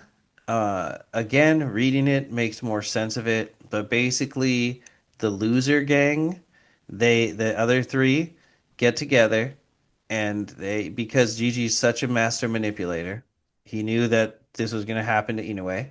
So the other three get together and they go to Suzuki's hospital room, where Suzuki is trying his hardest to squeeze Kakihara's tongue tip like out of existence. Hmm. And the three of them show up in these weird like Ninja Turtles movie-esque outfits with these like these plastic shiny geisha masks that they've Dude, I love this guy though, man. He's so good. It's one actor playing two roles. So they're the twins. I forgot Oh who. no, we don't get the twins for a little while. This isn't them? No, the twins show up later. This Oh. this is the intimidation. Oh, my mistake. So they I always thought it was the twins. Strange. so so they so this is the three other guys. This is Long, the I see. muscly guy, Yeah. and the old man show Hmm. up, and in the manga they're just all dressed like and I mean, I know that this is like a weird sentence for me to say. They're all dressed like Chinese guys. Like they're wearing like robes and they have different like fake facial hair and Yeah, like I see traditional what you're saying. caps and Yeah. all like kung fu master kind of outfits. Yes, exactly. Which like man, Japanese portrayals of Chinese It's stuff is like pretty it can get rough. very dicey. Yeah, So exactly. bear with me, people. I'm just Yeah. telling you what is in the manga. They show up dressed like kind of three kung fu masters, and they end up having Long do all the talking. And then they basically speak in Chinese, and then have Long like relate what's going on. And so there's a little bit about this in the movie, but basically Suzuki's group had a gang of Chinese nationals that were working for them doing some of the dubbing on their films because even once Kakihara took the business away, they were continuing to do it. Mm. And those guys are suspected to have had something to do with the boss's disappearance. And so basically, they're like, we're here Oh. to kill you because of our Chinese friends disappeared and it's your fault. Yeah, yeah, yeah. And as they're leaning on him, he's like, it's really not me. It's really not me. And they're like, oh, okay. Well, we'll let you go then. They tell him at one point, we'll cut you here and put the sword on the back of his neck, but it was all just like a weird ruse where they go like, you know what, we kind of believe you because now that you mention it, we did hear that the guy with the split open mouth like sold his boss out, and that's how all of this happened. Yeah. And Suzuki is like, oh my fucking God, it's been Kakihara the whole time. And that's what like even more ignites this like rivalry that we'll have. Like Yeah. they push him into like really going after Kakihara, like giving him that final push. Hmm. Hmm. And they just tell him like, we're gonna let you live, but we're gonna go after him now. You better go after him because we know where your wife and kid are. And so Yeah, he's like, Jesus. okay, well, I want to kill Kakihara anyway. It's like kind of weird. They're like intimidating him to do something that he wants to do anyway. Yeah, exactly. He just needed a little friendly push. Yeah. So now we cut to the same pimp with the girl that Ichi goes to see, and Ugh. he's beating on her again. He's saying like, "Why don't you make more money?" And she's telling him like, "You look what you do to me. Yeah, Like you no keep one beating me. no one wants me because I'm all bruised and battered. Like what are you Hmm. doing?" And he realizes Ichi is watching again. And this time when he opens the door, Ichi is standing there, and he pulls him in, and Ichi is in this like weird leather, like kind of bikery outfit. He's in it's the Batman Begins outfit, sans the helmet. It's always reminded me of Ninja Turtles. Yeah, yeah, yeah, for sure. With the big ass one in the back. Yeah, for sure. The Yeah. big Ichi, Yeah, yeah, the big Ichi. You're up. and he ends up he's in the room crying, and the guy keeps pushing him, keeps pushing him, keeps pushing It's him. like, why are you Co- crying? He's like, no, I'm not. And he's like, "This is so weird. You're like a peeping pervert, but like you're crying. Like he's just off balance. He's like, what the fuck's Hmm. going on with this guy?" And finally, Ichi snaps into action, Hmm. and he kicks his foot down, and a giant blade comes out of the So heel of his foot, good, dude. and he does his axe kick, Yeah, which in the manga we see him practicing the axe kick so much. He's like that's cool. he's a taekwondo practitioner, Oh, okay, but okay. he wears a white belt because he hates himself so much, and because of that, people Interesting. try to like spar him all the time, and he just beats their asses. And but no one likes him because even though he's like actually a black belt, he wears a white belt, and Yeah, like yeah, yeah. It's just very strange. There's like a kid that he Interesting. mentors at one point What the fuck? that he Oh, is like. that the kid that keeps popping up? No, there's two kids in the Oh, manga. interesting. Okay, and That's this kid is weird, one of right? them. Yeah, Yeah, that's very it's strange. very unnecessary that there's two of Very them. strange. Yeah, yeah, yeah. Yeah, exactly. Just use one kid. Yeah. Yeah, it's very weird because like he teaches the one kid in the countryside like his spin kick and to like fight back for himself. And then one time when he's come into the city to go do an assassination, he rides by the beach and he looks over and he sees the kid fighting like four kids, and he's like standing up for himself and he like chest kicks one of them and knocks him Oh down, and then shit. he's like squaring off with the other three, and Ichi's like, "Oh, not my business," Yeah, and just yeah. keeps I just keeps imagine that going. one meme where it's like that dude turning around and just like Kind of, but also, but then he goes, anyway, and just like Yeah, yeah, exactly. doesn't care. That's so funny. It's very strange. I don't know what's like trying to be communicated with that. Yeah, exactly. And he axe kicks this man down the middle, and Hmm. we get, honestly, in this day and age, a very hilarious So funny, dude. CGI man being split in So half. okay, it's so funny because like the CGI is like objectively terrible. Like it's So so bad. bad. It's so bad, but that's literally what he chose. When the nose, like everything else, Yeah, yeah, splits are splits, just and then the gooey. nose is finally like, It's so dumb. it's really Yeah, fucking it's funny. so funny. But like he literally chose, so he talks about that, and I was just like, that's such an interesting thing. 'Cause he's like, honestly, I had every single like he said we had small teams working on the special effects as they were going. So all the CG that you see in the movie, there were small individual teams working on each and every different aspect of it. So he says each and every one of had their own different styles.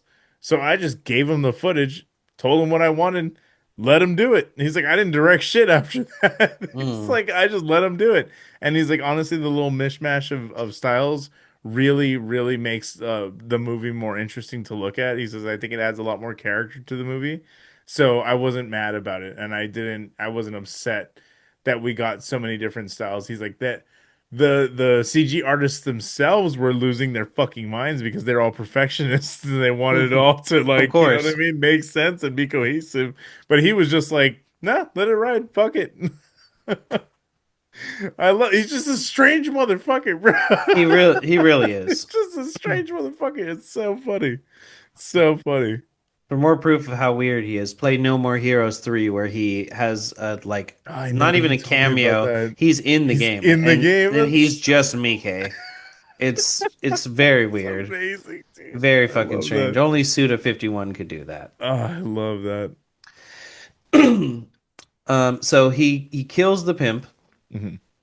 and the girl is laying there on the bed, like horrified. Yeah, Jesus And Christ. she's like, "What did you do?" And he's like, "I killed him. I told you I would kill him for He's you." got this like maniacal, like wide grin, and his eyes are fucking huge, and he's just like crying, and Yeah, it's just this crazy expression, dude. he's like, "I did it. I did it for you. Now we can be Hmm. together. Now I can Yeah, be the one who beats you up." yeah, yeah. It was all for you, Damien, type shit. Yeah, for real. And she's so like horrified. She tries to attack him, and he just does a big spin kick and ice skates her across the neck. And unlike Tom Hanks in Castaway, it's a fatal Dude, ice skate. dude, it's crazy. Again, you're talking about like the violence in here is just so like jarring. This one going on for so long is like really uncomfortable because she Hmm. just plays it so well. She's Oh an yeah. incredible reaction here. Oh Oh my yeah. God, so good. Big time. She just And has this like shocked look on you her see face, her this like realize surprised and you see her realize it's now or never. yeah. Yeah, yeah, yeah, yeah, yeah. It's oh God, it's so sad. It's such a sad death too. It's a really, really Hmm. sad one. Yeah, and he screams into the night like, "How could I have avoided this? Where did I go wrong? The consequences of my actions. Exactly. Well, well, well. How could this happen?" And we next see the discarded body of Inoue. and the Mm. reactions of his compatriots, and you notice that Gigi is not as torn up as the others are. That is interesting. I didn't notice that.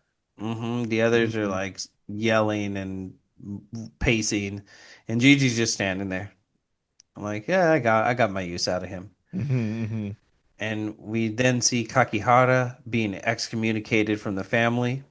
And there's this great moment where like they have the boss on a screen watching, and they have Uncle there doing the firing, and they tell him, "Okay, well you're excommunicated. Like you're just doing too much. We told you to stop. You're not willing to pay reparations. Like It, you it can't be." is it is really funny. They said that the reason why he was on the screen was because they shot a scene with him across from him, but then they lost the footage and he wasn't able to come back for the days that they needed to reshoot. So that's just the workaround. Why? Why is that even It's so funny, necessary? dude.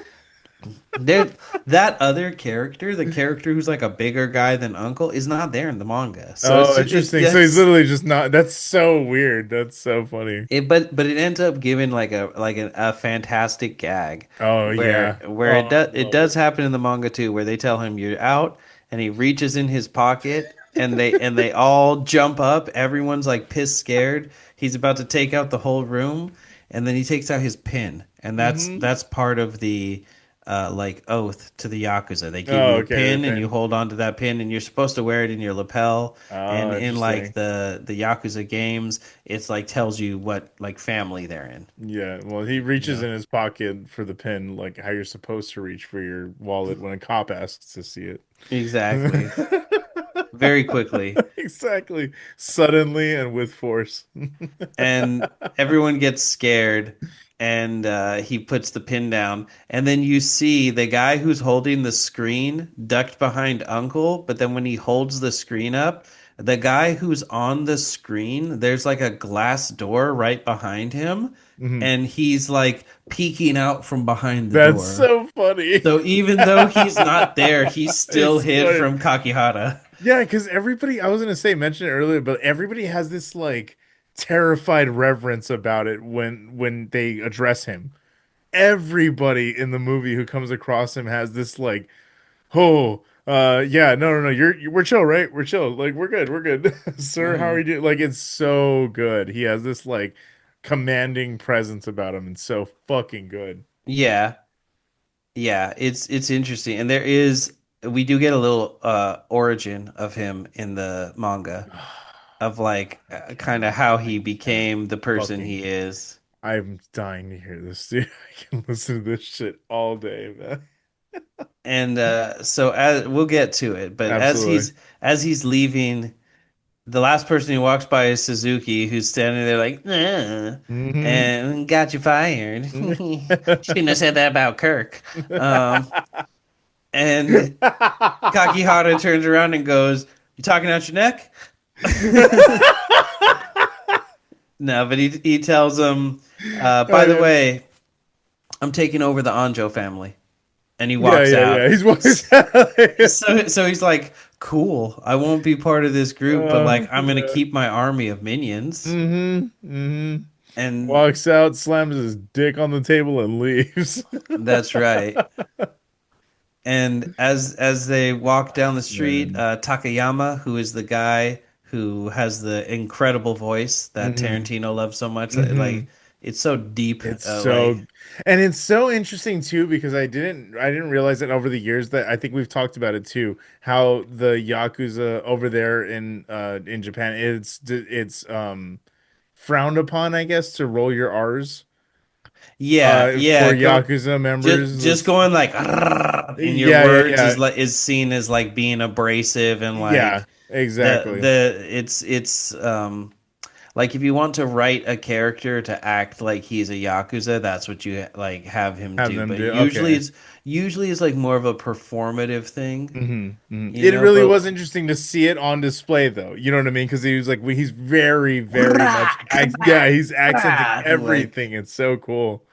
Yeah, it's very, very interesting how the language even is an indicator of your por status. favor. Yeah, that's what I'm saying. It's like, man, we roll our R's over here too. What's up? That's a yakuzito. Is that? That's amazing. Hey, That's so fucking good. Simone Aniki.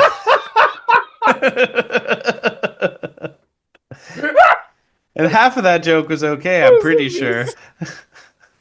That's so fucking good. All right, we gotta move on. We got to We got a lot of we're movie. pressed for time. We got a lot of fucking movie to get through. And so Takayama's like, so like, what's our next move? And he turns around and tells everyone, all right, guys, we've been excommunicated, is what it is. Everyone's going to be our enemies now. Hmm. If you don't like that, let me know and you can leave.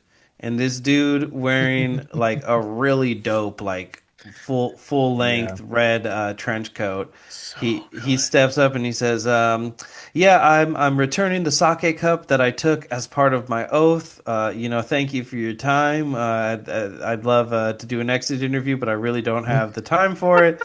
Yeah, And Kakihara sticks a needle through his fucking yeah. foot into Tries to throw. some lumber, It's so good. and he makes him march down the street with everyone else. In With the fucking coolest fashion. Like, it's a runway shot. That's it's literally what this is. It's a runway shot. It's it, so fucking good. I told Amanda it's half fashion models and half giant dorks. Yeah, yeah, Like yeah. it's Yeah. but like almost all of them are wearing like Oh, incredible coats, but so some of them are fucking just good, like dude. completely swimming in it. Yeah, yeah, yeah. It's so, but it's like Tokyo fashion on full fucking display. Like he knows. The costume department went the motherfuck off on that scene, dude. It's so good.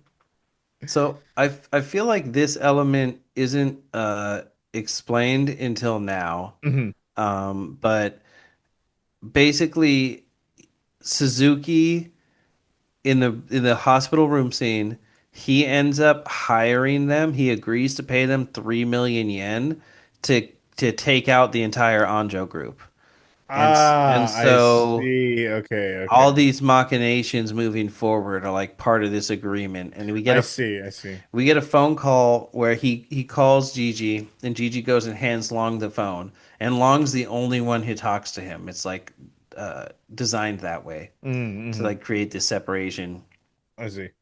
And he's like, you're supposed to give me all the money. They make it 300 million in the movie. And they're like, well, you only put half in there, like you haven't lived up to your side. And they're like, well, I'll give you the other half if you can clear the mansion of everyone but Kakihara in the next 4 days, or we'll come through for you if you can Hmm. clear the mansion. And Suzuki says, okay, I'll give you the money if you can do it. Take care of all of them. And so they set out to work. And we see Gigi go to Ichi, who again is in his little room playing his little Tekkens, His little seconds. his little beat 'em ups. And this is where we start to understand a little more about Ichi. Hmm. He Hmm. tells Gigi, I had the dream again about Tachibana, the girl who tried to save me from my bullies but ended up being gang raped. I still have dreams about her calling to me for help. My legs were just frozen. I was shaking, but I couldn't move. And Gigi says, you wanted to save her? And he says, no, I wanted to rape her. And And he like cowers back. And Gigi says again, no, you wanted to save her, don't you? Hmm.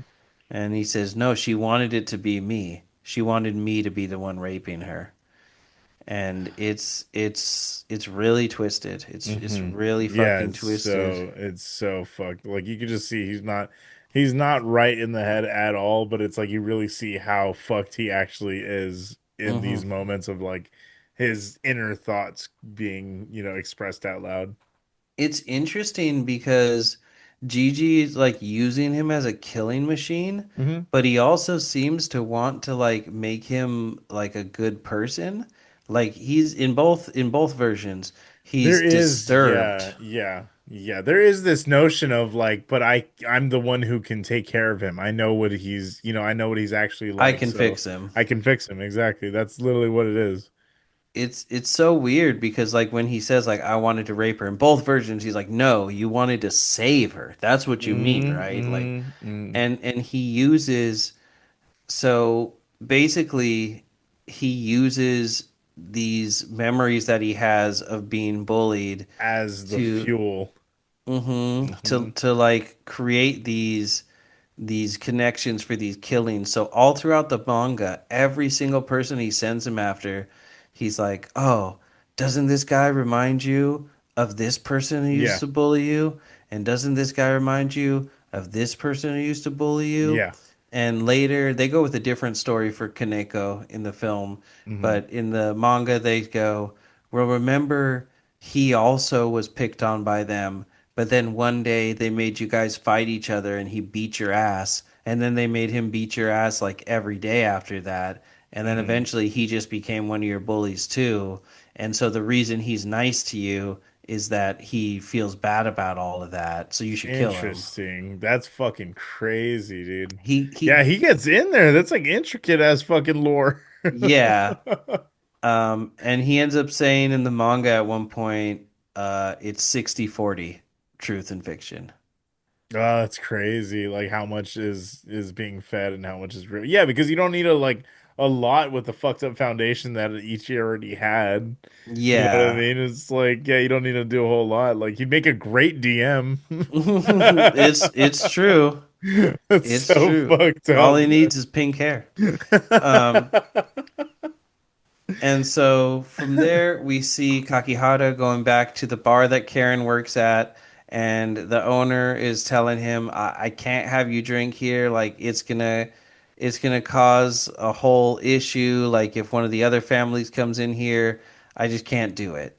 And as he's being told off, he grabs him by the cheek very very decisively, So crazy. drags him to the floor, puts his feet against his head and starts straight up. I'm like Yeah. imagining it. I'm Yeah, like, yeah. that's got to rip the skin here from Yep. like wherever it's connected. Yeah. It's bad. It's so This is like cool. one of the It's most so fucked up things in the cool. movie, weirdly Yeah. enough.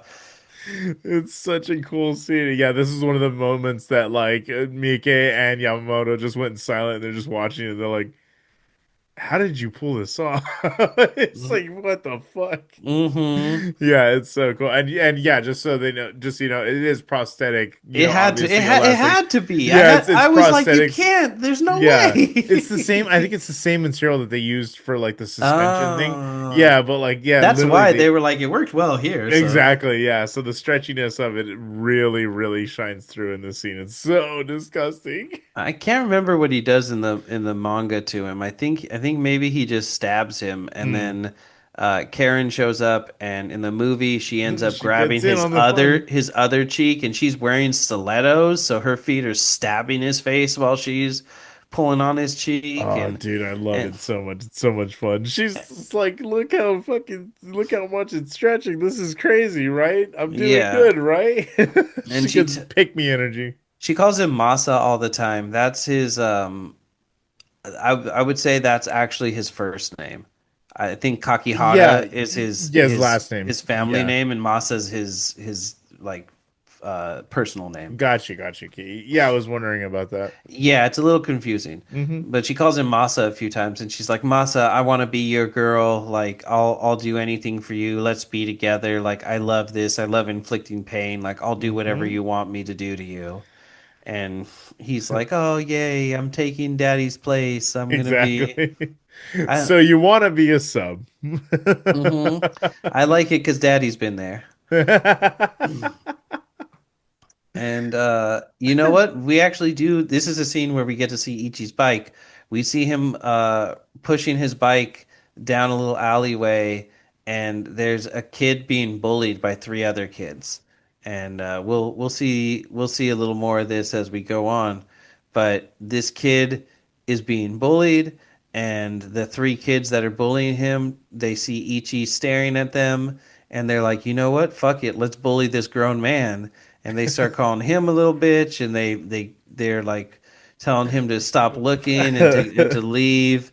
And then one of them knocks his bike over, And this cracked me the fuck up. This was so goddamn funny, dude. I was dying He laughing. just straight up, it's literally a Tekken move what he Yeah, does, which literally. cracked me up. It's straight up a Mishima style kung fu move. Uh, He straight up does just like, whoops the shit out of a child. I'm pretty sure it's Kazuya's down three. He just does like a little low spin extending straight kick and hits this kid in the chest, and the kid goes flying, and then you Yeah. just hear him as Ichi's like, "Oh fuck, I shouldn't have done that," and like grabs his bike and starts walking away. You literally hear the kid like wheezing, like, Yeah, "Oh, yeah. oh," and I was like, he killed him. Yeah, yeah, yeah, If yeah. he That's if he that's a if he dead full child. if he full force kicked this kid, especially if he has like the freak strength he has in the manga, he just killed a child. Straight up murdered that boy. Dude, it was so goddamn funny though. It's really funny.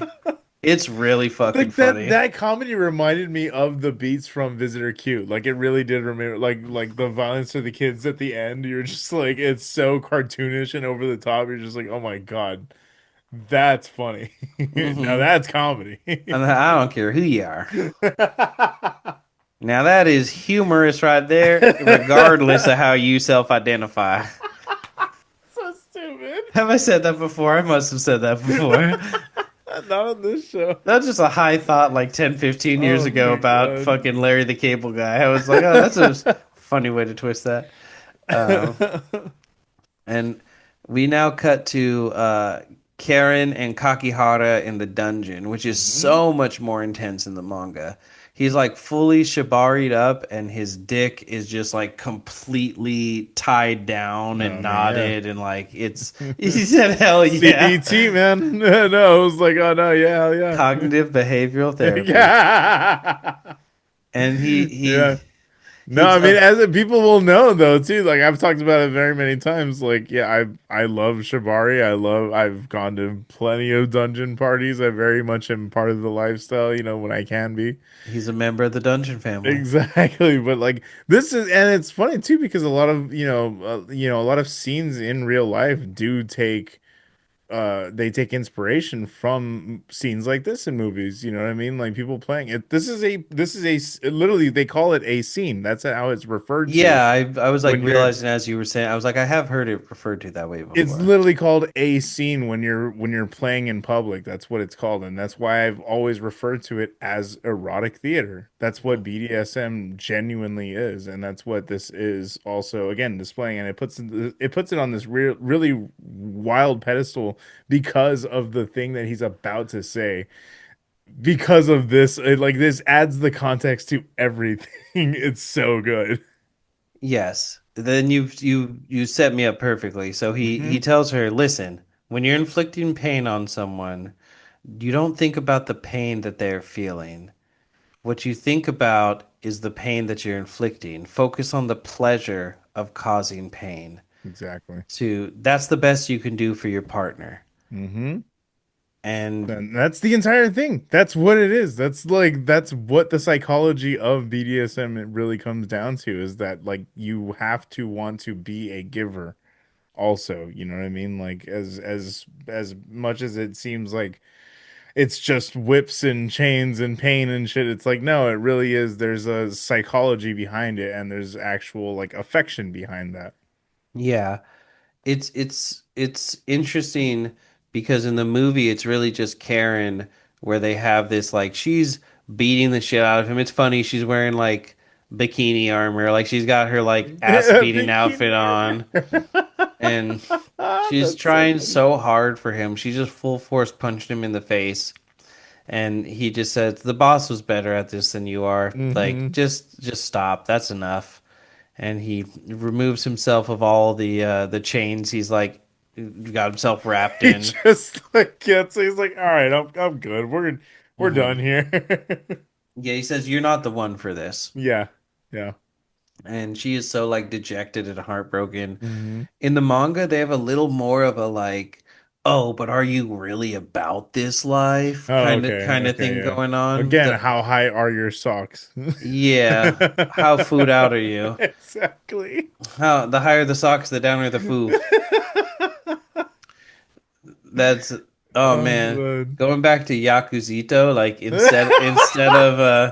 instead of getting like a phoenix or a tiger or like a samurai Yeah, on your yeah, back piece, it's the Norte bird.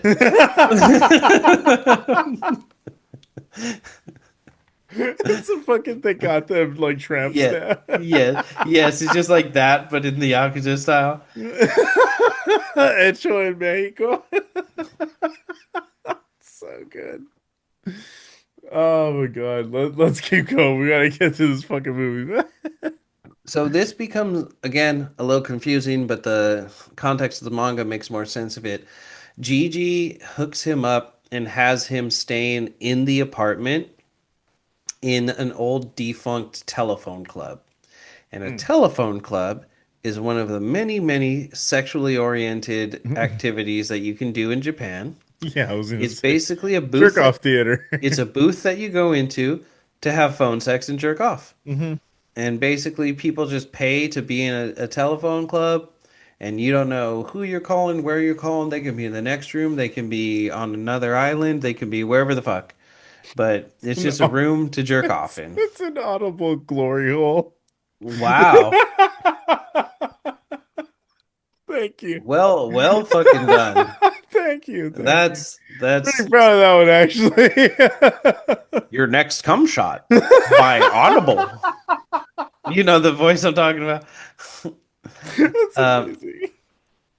So we see him in this room multiple times, like taking phone calls and watching videos and stuff. Hmm. That's what this room like actually is for. And so in the manga, all throughout the whole rest of the story, he's hiding in here while doing these hits, and then he's getting like these sexual phone calls all Hmm. throughout. And the woman on the phone is like, "I want to be cut up from my ankles to my shins to my thighs to my waist." All the way up and like no one will do it for me and maybe you'll be the one and then he's like, "Oh, can I hurt you?" And she's like, "You're a bitch, you asked permission, fuck you," and hangs up on it. Like it's a lot of that. It's so funny. And so he's in there. He gets a call from Gigi, and he's watching on the surveillance. Some of Kakihara's guys, and it what they're doing is they're running the porno tape business that they were talking about. And he tells him, "Doesn't that guy look like Imamura, the guy that used to bully you? Remember, he was one of the ones that like hurt Tachibana." And he gets him all riled up. Yep. And Ichi runs down there in like a trench coat and rips it off and then That shit's runs. crazy. Because the fucking door. Yep. It's Cuts just cuts like, the lock of the door. He does that a lot in the manga. yeah, yeah, That that's little cool. move. It's cool. It's a cool move. Yeah, His absolutely. signature move is that axe kick. Yeah, yeah, yeah, And he just runs in and we just see blood and like full bodies being thrown out The face. the face. And that is manga accurate, but when Oh he man. cuts the guy's face off, it Hmm. flies up onto the ceiling That's and so sticks funny. there. And then when Kakihara comes in to investigate, he looks up and sees the face looking down at him. That's awesome. That's so sick. So quick, really funny note. That is the face of the assistant director. Oh, And interesting. it was because Miike was just so pissed off at him and he couldn't hurt him physically, so he's like, fuck it, he's dying in the movie. That's hella funny. Because he was useless as an assistant director. I had to do everything my fucking self. And so he was like, fine, I'm just gonna get some use out of him anyway. So I used his likeness. That's hella funny. So funny. He hated that guy. Yeah, he did. After the killing, we get Ichi just puking in the walkway and having Ugh. voices play in his head. And he's like, "They're not the people that hurt me. Does it feel good? Yeah, Don't it's be crazy. stupid. If you Hmm. don't kill the bad guys, who will?" It's Yeah. just all the back and forth between him and Gigi, Hmm. throughout this whole period. And he's just trying to like get back up the stairs to get back to the room, and he ends up encountering the little boy that was getting bullied before. And the little boy ends up asking him for his name, and he says, "My name is Ichi," before he runs away. We then see Kakihara and Takayama and Kaneko and what is left of the dwindling Kakihara family now. It's no longer the Anjo family. Now it's the Kakihara family, Hmm. Kakihara Gumi. Hmm. Yeah, And he's just in a room of blood and guts and two full pigs, apparently. exactly. That's what I was about to say. Thank you. And this is the moment where everyone else quits. Everyone leaves Hmm. except for Kaneko and Takayama. And he tells Kaneko, "Aren't you going to run?" And he says, "No, I'm going to stay. I have to stay at least until we avenge the boss." Hmm. Gotta And see that this one through. We're in too deep. and there's a deeper reason for his loyalty that we'll get into as we go. Ooh, And we cut to him burning the bodies on a rooftop. And the yeah, little boy it's from crazy. earlier He's is just in the back, mm-hmm, kicking it. mm-hmm. And he tells him, "Some kids were bullying me, and this super tough dude kicked their asses for me. Hmm. He's gonna teach me martial arts. Like, do you know martial arts? Like, you should show me." And he's like, "Hey, man, Dad's got to work. There's a lot going on. Like, I need you to chill and stay home, be Hmm. good." God, And and we didn't even bring up the fact that his fit is oh incredible, yeah, dude. Kaneko's His dressed like a like the Tekken character. Yeah, dude, the fucking like snake skin like shit going on. I was like, oh, it's so good. I want to own every piece of clothing in this Everything, movie at some point in my life. and Like just mix and match. legitimately. Yeah, legitimately. Like I want to get the shit custom made and get it, you know what I mean? It looks gorgeous. It looks incredible. Um, Something that is less touched upon in the movie is Kaneko is specifically Anjo's hitman. As much as all of them might Mm. like kill people every now and then, Kaneko is the hired He's the gun. trigger man. Yeah. So Okay. when this guy comes to him and tells him, you need to go find this guy, find Ichi," and Hmm. he's like, "Well, what does he look like?" And he goes, "I don't know. Go get him." Like they just treat him like shit because he's Jesus. supposed to be the hitman, but it seems like so far he has never done a hit. Interesting. Yeah, there is an interesting like dynamic with him and Kakihara Hmm. as they're going forward in the story. That is interesting though to have that kind of context. There's like a respect, but also not going back and Exactly. forth. Exactly. And so, Workplace rivalry. hmm and as he's wandering through the city looking for Ichi, he comes upon him without knowing, getting the shit kicked out of him by a guy running a hostess club. And the guy's telling him, you threw up on one of our girls, and you're gonna fucking like cry about it. You don't have any money, like fuck you." And he's beating his ass. And as he's beating his ass, we see a flashback to Kaneko being beat Mhm. on that same street because of a debt that he had. And as he's beating on him, Anjo walks up. And this is the only time we see Anjo. And That's who that was. Okay. Anjo pays a debt of 500,000 yen. Or actually, he doesn't even pay the debt. He just ends up beating this guy's ass and like saving him. I thought he paid the debt. I had missed that the Yeah, first time. yeah. And he saved Kaneko, and Mm. that's what creates this loyalty that he has Extreme to him. loyalty. Like Yeah. you saved me when I was at rock bottom, and it's not just from the ass beating; it's from like the downhill spiral of where it would have gone from there. Hmm. And as he's walks up and decides to save Ichi, the guy's like, "Fuck you! He owes me too much money." Blah blah blah. What stupid gang are you from? And in the movie, I guess they remain the Anjo gang. Actually, he says the Anjo gang, and the guy just goes and just fucking nopes out of there. Like, my bad. It's like you right, you right, you right. I'm And tripping. this is like the most manga accurate part of the Ichi portrayal. Throughout the manga, constantly he gets in these awkward situations, and then people look at him, and he gives this just like inhuman, like baby deer that's never seen a human smile. Like it's so weird. I'll send you a screenshot That's of it. so funny.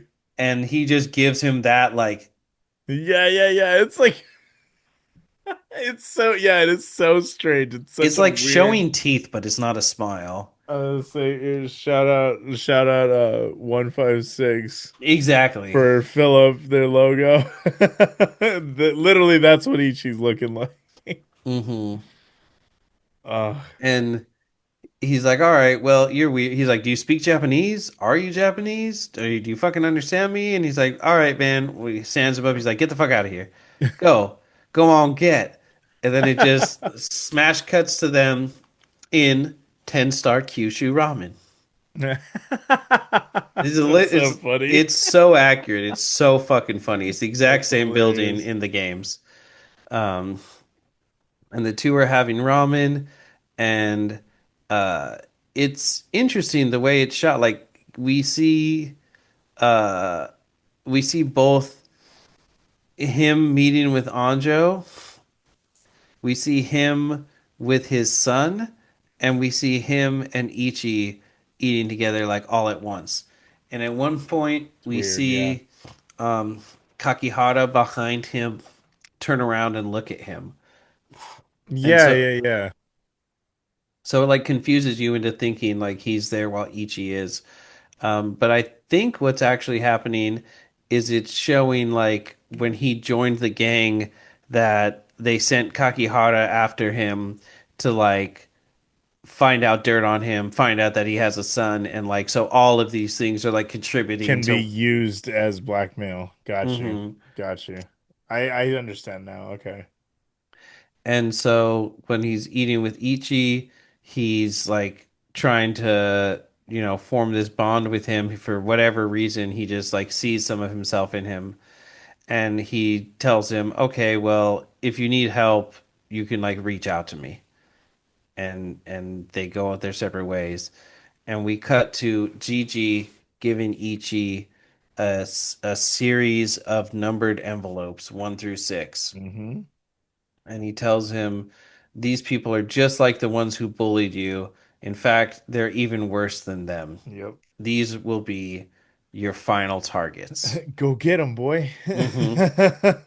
Get the scent. And he tells him like I'll let you know when I'll let you know when to open each of the envelopes. Mm-hmm. And this is a weird scene. He's standing at the table and he tells him that his dick is hard and it won't go away. And when he That's right. asks him how long, he tells him he doesn't know. And he says, "Well, you have to do something. It'll rot."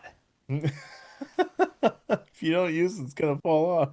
And I mean, it sounds silly, but there is some truth to it. Like the Viagra, like more than 4 hours, call a doctor. Yeah, the was it priapism?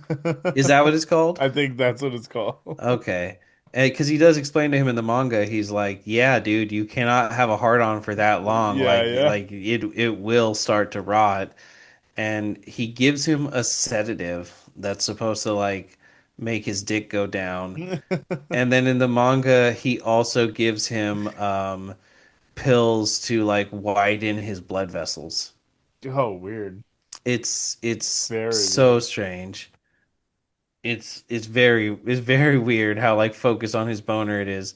But there's like a whole story arc in the fucking manga about him not being able to come for like quite some time. God damn. And then he finally comes and he just like goes, I'm fucking crazy now. Like I'm really gonna fuck these guys up. And I'm just like, what the fuck? He went sicko mode. So we see Kakihara and his gang talking about Long, that there's this Chinese guy pimping out Japanese girls, and we think Mhm. he's one of the guys we're looking for. And then we cut to Gigi in his hotel room with Karen. Yes. And Karen's asking him, tell me some things about Ichi. And he tells her, no, no, no, you don't want to hear about Ichi. You don't want to hear about Hmm. Ichi. And she's like, no, I really do. And he goes, okay, you twisted my arm. here's a picture of him, and he thinks he was bullied and that he had this traumatic childhood, but none of it's true. I hypnotized him. Mm. I've just convinced him, after he killed his parents, he lost some of his memory, and I convinced him that he was bullied as a kid, that this girl tried to help him and she got gang raped, and I just feed him stories whenever I need a job. Like he's so wrapped around my finger and fucked up and um, So sad. so like manipulated that he'll do whatever I say. But I overdid the rape story, and that like fucked him up sexually. Is basically what he's Yeah. implying. Hmm. Is like I shouldn't have told him so much about it because it started to excite him. Yeah, it's fucking disgusting. Hmm. Ugh. Yeah, and just this reveal of like maybe none of it's true, Hmm. and Karen gets scared and says, "Can I ask you something? Is there any chance that you hypnotized me as well?" And he just like stares at her for a moment and laughs it off. Hmm. Says, "Of course not." Hmm. Yeah, But it's again like left up to up in the air, but you know damn well that he's just fucking bullshitting her, and yeah, absolutely he did yeah, and it kind of plays into like how well he's been manipulating absolutely everybody. everything. Hmm. Yeah, like how come that worked so well? Hmm. And this is the first time that we actually see the twins is before their introduction. We actually see them taking a girl that Long is after. Long is Oh, going that's to right. meet up with his girlfriend Mew Mew, and these guys take her and start raping her and Yeah, put it's put her in the fucking awful. car. Yeah. These guys are absolutely horrific. Or Yeah, and actually, it's one guy playing both of them, but yeah, this is the twins essentially. This is what I was talking about earlier. They did composite shots and stuff like that, for both of them to be in the same frame. But it is, yeah, he's such an incredible like maniac. There's such like forces of chaos. It's so cool. mm-hmm. So I'm a little bit out of order. So before we see that, they do get introduced before that scene, and Mm-hmm. Kakihara calls them in, and when he introduces them, they start laughing at Kaneko because they say, "Oh, he's the cop who lost his gun." So that's part of this whole spiral of how he became part of the Yakuza, and especially how he ended up becoming so wrapped around Anjo's finger was Mm-hmm. that he lost his gun, was like dishonorably kicked out of the Discharged, yeah. police force, was on this downward spiral, and that's when Anjo found him. So they probably sought him out and Mm. like created the debt to create that moment Yeah, so that exactly. they'd be able to like take advantage of him. Yeah, because this 4D chess playing ass, like, yeah, absolutely. Mm-hmm. Yeah, it's pretty fucked up. Hmm. Um, Yeah, to like psychologically manipulate people on that level is just that is truly evil. It yeah. is so crazy how that, yeah. He's such an interesting villain too. Mm-hmm. Yeah, fucking there's just a lot of manipulation on both sides. Like Yeah, the way he's like turned Kakihara into what he is as well. yes, exactly. Like Anjo on one side, who's like this silent force in the background that's created so much pain and so much suffering that this Hmm. like gang of losers, part of all of this is like striking back at them in this way. Yeah, exactly. And this is the scene as well where Kakihara says like, "Oh well, um, I like most people are supposed to be a mix of sadism and masochism, but Ichi appears to be 100% sadism." Sadist, yeah. Hmm. And the implication there as well is that Kakihara is 100% masochist. Masochist. Yeah. Yeah, because he gets all the pain. He has Yeah. all the pain inflicted on him. Yeah. When you have a top and a bottom, perfect match. Yep, just lick out the cream in the middle. I think that's what you're saying. Precisely.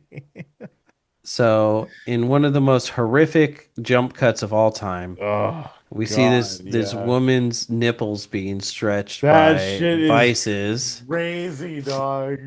and these sick motherfuckers, these twins, these supposed detectives, God, absolutely fucking slice through her shit's nipples. fucking wild, dude. He just starts at one end and just fucking goes. It's so fucked up, man.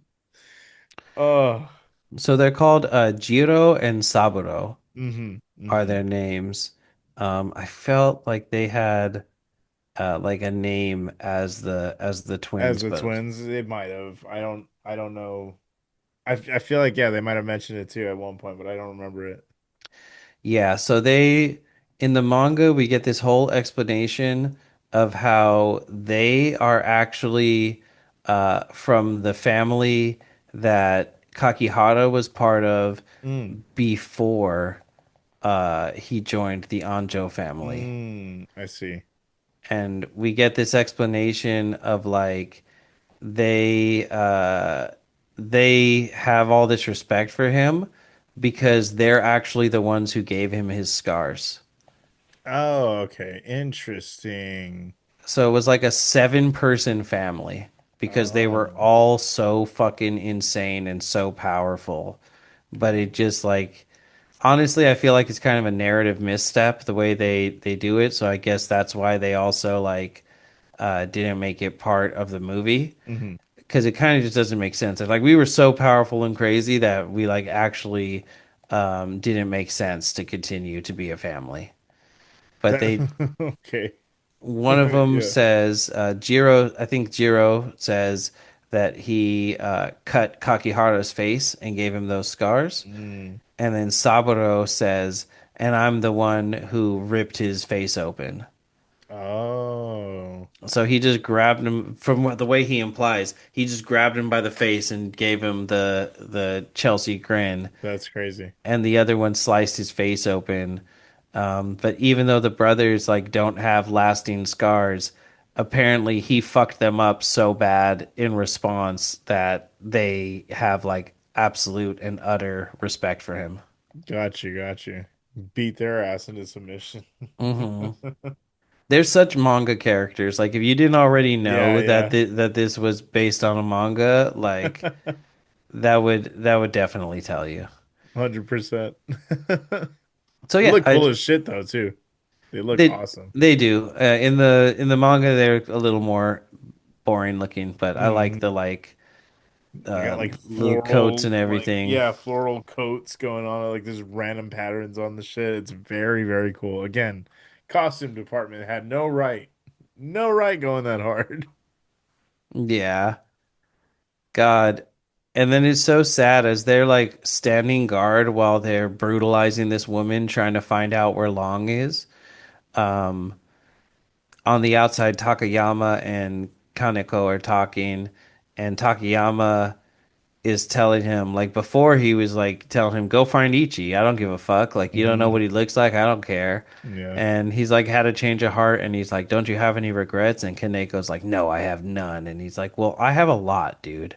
Yeah, And yeah, like yeah. if you're not there for your son, that's probably going to be a fucking huge regret for you.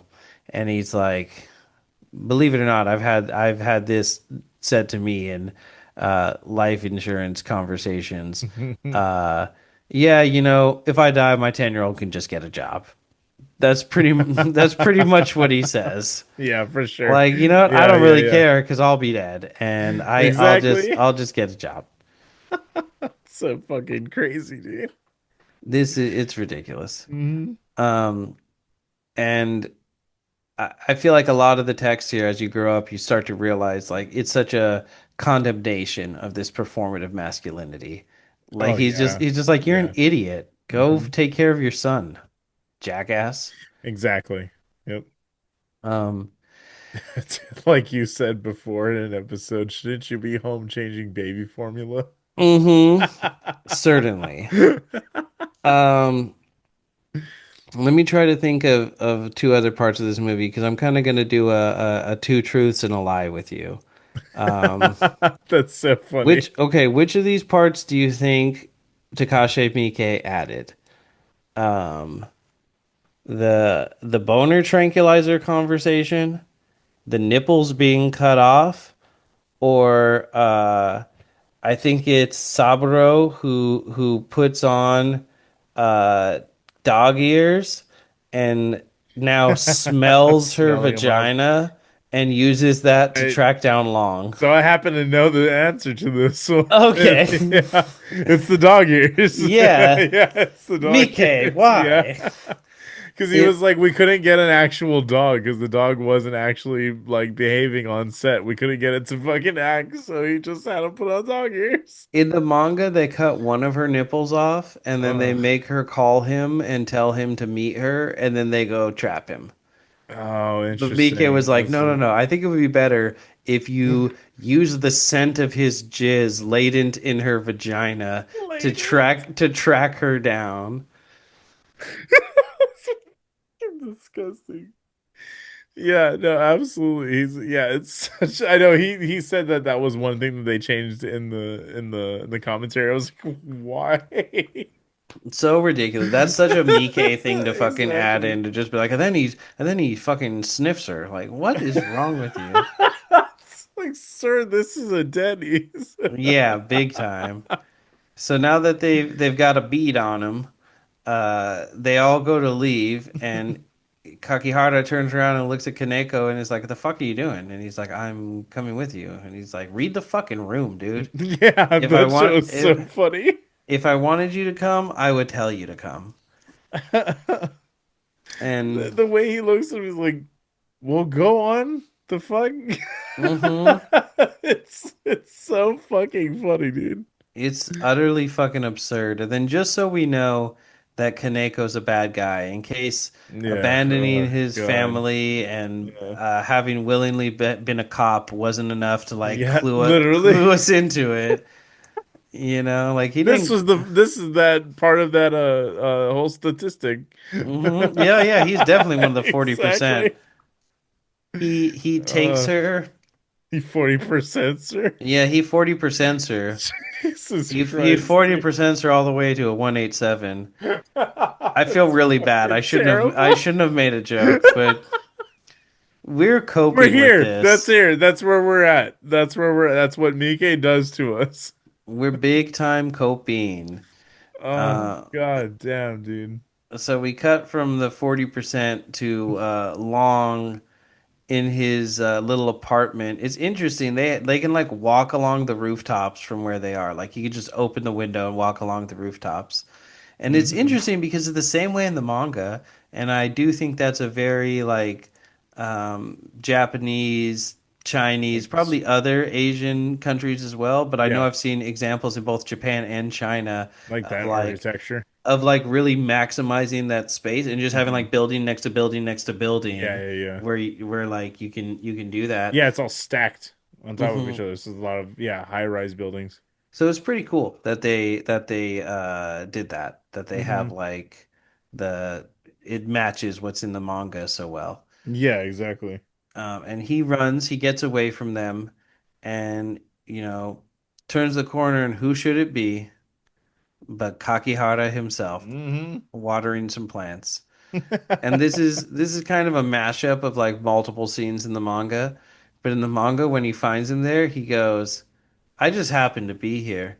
I've never waited on anyone." That's great. I He's don't chase these hoes. What? hmm And this is where he tells him your favorite line, Yes. which is Oh, comes much earlier in the manga, and it varies from translation. But you interesting. said it the way that the translation and the manga was that I read, Hmm. and I think it's the best way to put it. So It I'll really let you is. say it. What he tells him. So he punches him right at this Hmm point. So he punches him a couple times and he's like, you know what? There's no love in your pain, and he takes out the piercings from the side of his lips. Hmm.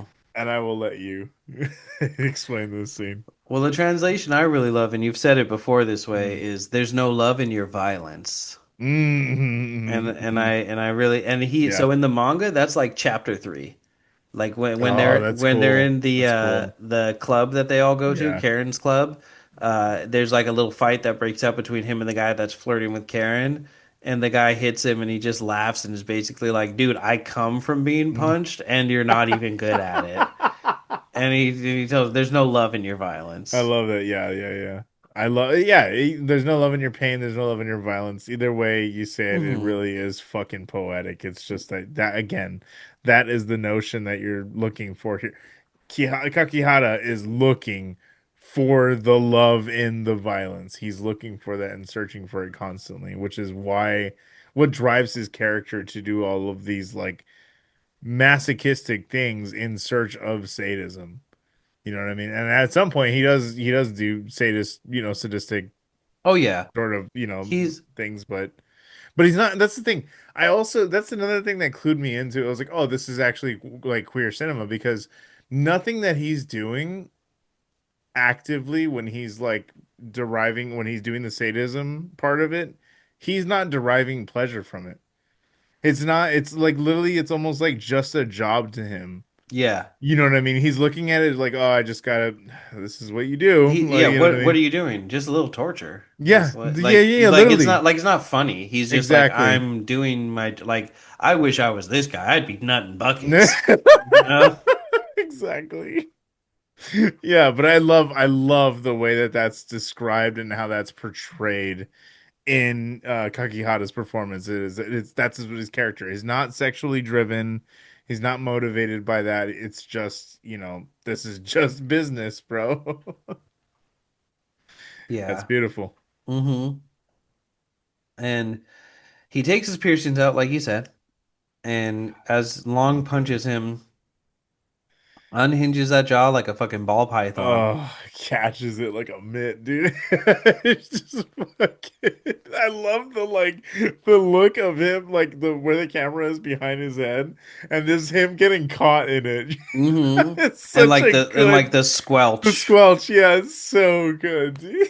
It's just like click, you're like, what the fuck? It's fucking gnarly, and then he Oh, struggles and oh struggles and struggles and finally gets and his it hand flips free. back around though But to he's see Kihara's like mouth engulfing the thing. mhm. And he's got like sharp teeth in there too. It's so cool. Yeah, like implanted teeth. You're right. Hmm.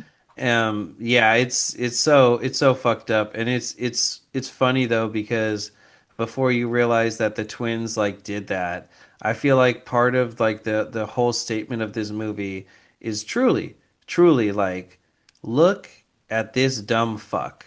Hmm. This guy split his face open just on the off chance that a guy would punch him just right, that this would happen, so he could look really cool.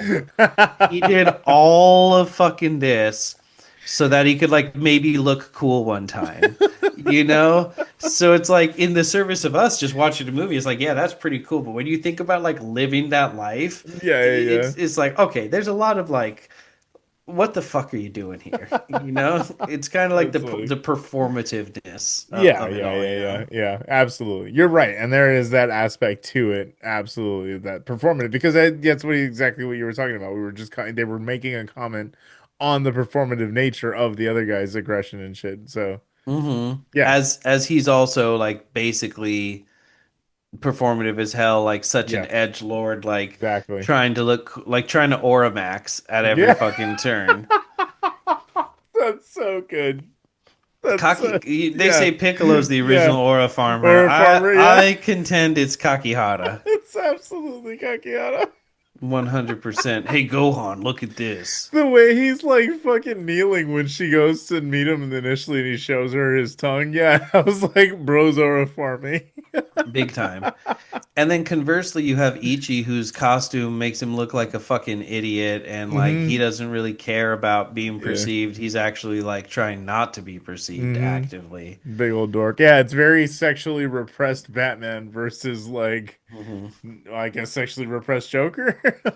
It's He like, sexually liberated liberate, Joker. there you go, liberate. We cracked the episode over. We did it, Just everybody. We can go fucking home. end credits right here. We can go home, everybody.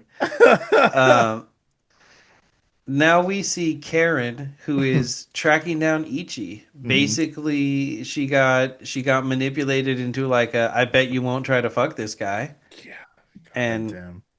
she goes after him and she like purposely accidentally hits him with her car Yeah. and she Yeah, can she like revs into that shit. It's crazy. big time. And she convinces him that she's Tachibana and she recognizes him. And Hmm. he's like so confused and he goes with her and she I was takes him like, to this girl, you are house. playing with fire. Big time. Don't Big fucking do It's the this. most don't go in that door Literally, situation. yeah, yeah. Oh, it's so scary. And she gives him this big speech about what was going on and how she actually secretly enjoyed it Yeah. and how all she truly wanted was for Ichi to really be the one raping her. And she ends up blowing him, but she tells him as well, like, he's confused and he's like, but that doesn't make sense. And she ends up telling him, I wanted to be raped because I didn't want to be raped. And I wanted you to rape me because I didn't want you to rape me. And he goes, "Oh, that's it. Like it all makes sense. Like I get it now." Um like as he's being blown, he's thinking about Sailor, which is the girl he was seeing. Hmm. He's like, "That's right. She wanted me to kill her because she didn't want me to kill her." Like, "Oh my God, you're so smart. Like you are fucking onto something." And he starts walking her down and she realizes that she is fucked up. Hmm. And she starts telling him, Ichi, like you gotta listen to me. Like I She's am like, not like she Tachimana. exactly. She tries flipping it back, flipping the switch. She's like, no, no, no. Yeah, he puts his shoe on and pulls the blade out. Oh And God. she's like she switches to English. I am not Tachibana. Hmm. And I'm like, maybe say in his native language. Probably going to be better for you if he can understand what you're saying. Yeah, exactly. And he ends up cutting her foot off because that's what she told him Fuck yeah. is I want Slice you my leg off. yeah, piece by piece. So in the manga, she's calling him all throughout Oh, while she's interesting. guiding Kakihara through Yeah. like the mystery of like who are these people, where are they, how are we gonna like actually get to them. Hmm. She's also calling Ichi on Gigi's behalf It's to like interesting. push him in these directions and have these conversations with him. Yeah, yeah, yeah. But I actually like the way they did it in the movie better. It like makes a little more sense than her just like calling him all the time and like what her ultimate fate is in the manga. Yeah, yeah, yeah. Um, so I think basically what happened is she thought to herself, if I can learn from Ichi, Hmm. I can be who Kakihara wants me to be. I see. That makes total sense now. Okay, yeah, literally you explaining that perspective makes a lot more sense for her actions. Yeah, Yeah, because at first I was like, why the fuck are you doing this, dude? Like, I think she's like, if I go fuck this guy, like one, Kakihara will be jealous that I fucked mhm. him, and two, I'll also pick up like a thing or two. yeah, like I'll know more about like this S&M and like what to Crazy. do. Crazy.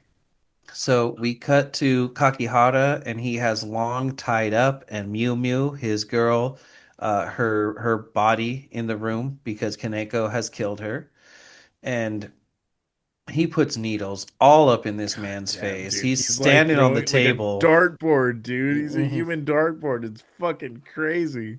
Yeah, it's The way that fucking this shit is the like lit, too. snapshots too. Dude, the way it's lit, it looks fucking phenomenal against the red back wall again. Like I'm telling you, like He loves his dripping in reds and style. blacks. Absolutely, just dripping in style. This whole fucking movie, but like this scene in particular, again, the way that the blood is like just dirtying up the entire thing with like the contrast of the needles and everything shining. You know what I mean? As like being against this like dirty red like background. I don't know how else to explain it.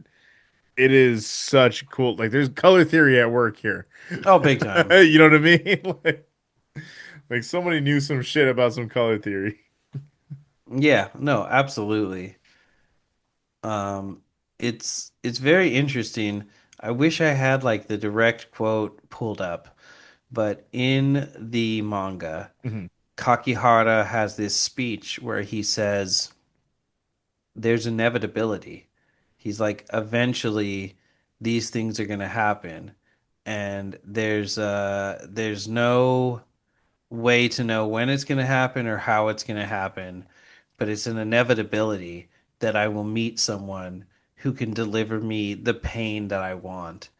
And it's just up to fate, basically. Man, that's manifesting if I ever heard it. He's like it's up to fate whether I survive it, essentially. Hmm. And he ends up telling the twins at one point, he's like, it's not, or I think he tells Karen, he's like, I don't want to die.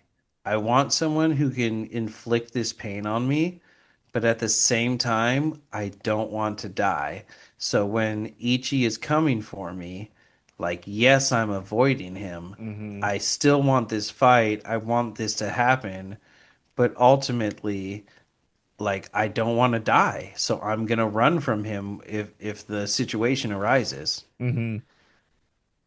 And when Gigi calls him as he's torturing Long, he ends up telling him uh he ends up telling him to like basically clue him into the fact that they're still listening to them.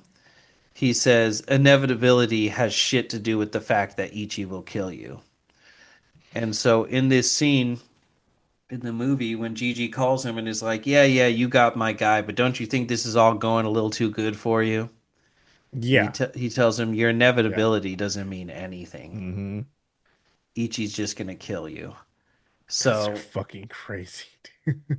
so it's like this high like this false highbrow idea of like all this violence has all this meaning because it's going to eventually like climax in this inevitability, this Hmm. inevitable confrontation where like my violence will sublimate into something more beautiful. And Hmm. they're just like, just go fuck yourself, dude. Like you're nothing. Exactly. That's fucking nothing. Yep. And they do tell him that they're going to slice his penis for not telling them uh, where Ichi is, and they end up taking scissors and cutting his dick. We don't really end up Oh seeing man, it. yeah. You just the scissors snipping those fucked up, man. Yeah, and they do it on the phone with Gigi, and Mm. Gigi just is like whatever, like not intimidated. Yeah, yeah, yeah. So he goes and calls Ichi and tells him to come back in.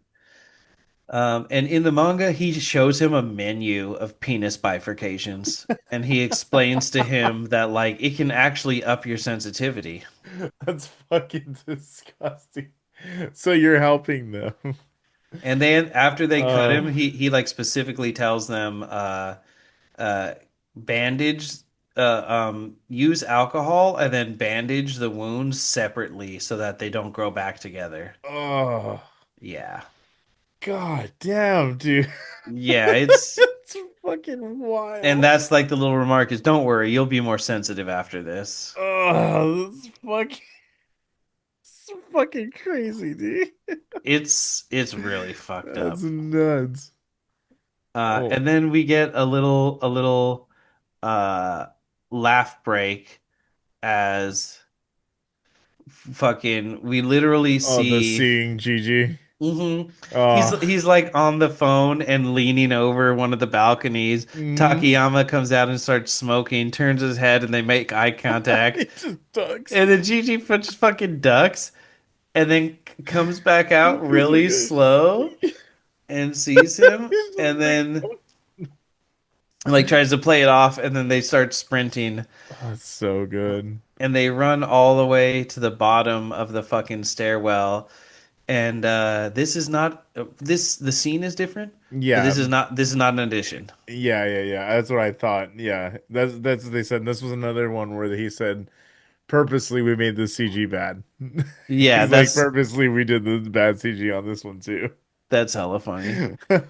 So they get down to the bottom, and Takayama pulls a gun on him, and Gigi says, "Ichi's right behind you." And when he turns around, Gigi steps on him and takes the gun from him, and then takes off his like coveralls he's been wearing, and Hmm. reveals that he's buff as fuck.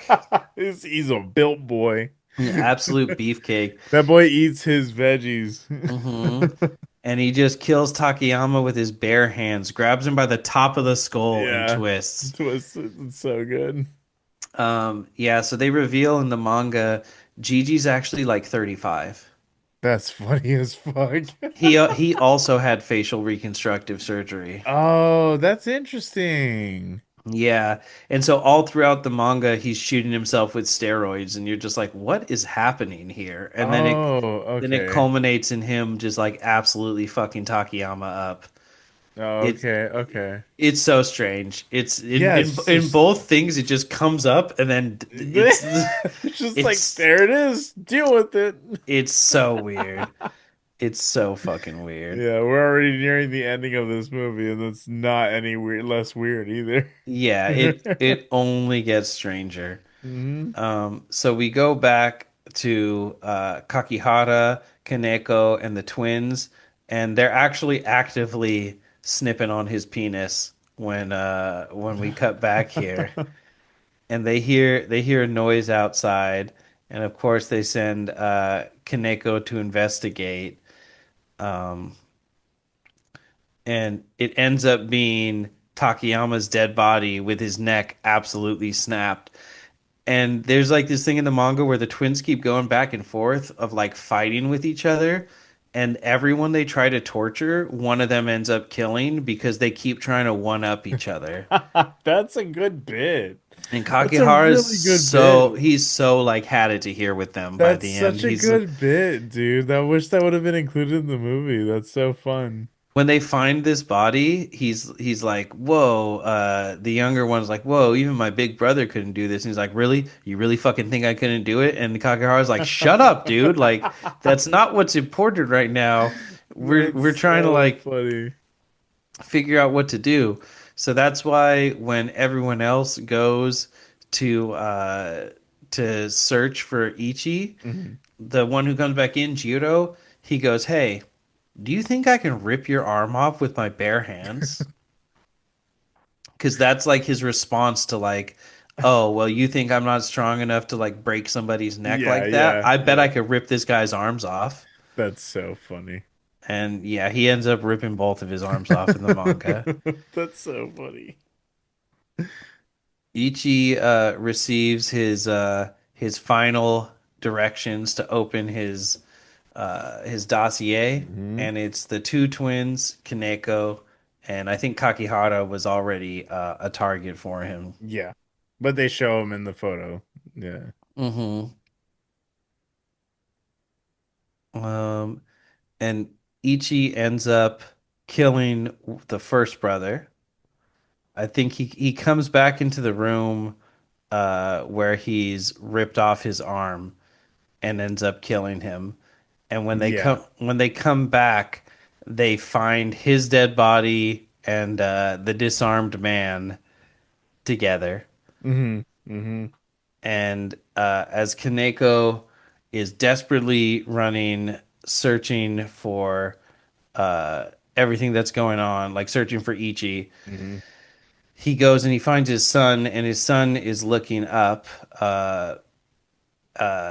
because after they find the body, actually, Ichi ends up killing the other twin, and that's what starts his confrontation with Kakihara. I see. I see. I see. So as he is chasing Kakihara up through the apartment building, and also it should be noted that at this point his dick's working again. I think Tachibana. That's right, because he's hard again.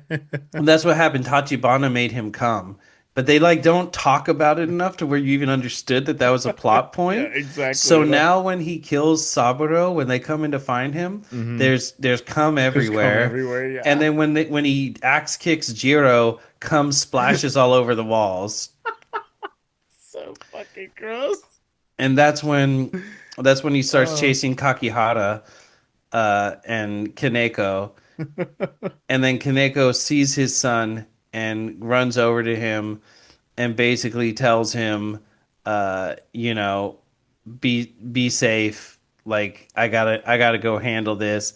And there's like a moment where he goes, "That's the strong guy who like helped me with the bullies." And you see Kaneko be like, "What? Like what the fuck? Like what should I do here?" And they all end up on the roof, and that's where the final confrontation. As it often does end up being in a Miike movie. A lot of these end on roofs. That's very true. Very Yeah, a fucking true. lot Or of in these. fields. Yep, and fields. Yep. So Ichi chases Kakihara around, and it's so interesting. Kakihara has talked such a big game. Everyone's so afraid of him. He looks so crazy. He Mm-hmm. looks so cool. But when Mm-hmm. it comes time for the final confrontation, he's just running and screaming the whole Yeah. time. And even with him saying, like, I want to live, like, I'm not going to go into a situation where I know I'm going to die, Yeah. the running, it just seems cowardly. It doesn't seem like intelligent, like, oh, I'm not Mm-mm. going to win this fight, so of course I'm going to run. Not calculated at all. No. It just seems like, oh no, someone's going to hurt me when I'm not ready for it. Exactly. Yep. And Ichi chases him into the corner. There's always fences on Japanese buildings, and Yeah. chases him into the corner and tries to axe kick him. And the fence saves Kakihara. Mm-hmm. And one thing we kind of breezed over is at the last minute, Gigi starts telling him that Kaneko is actually his long lost brother, and that he's like tormenting Ichi by being nice to him. That's right. Yeah, there was that little added thing at the end. It was just like, okay. Yeah, he's just like that. Oh, and he's your long lost brother. Yeah, by the way.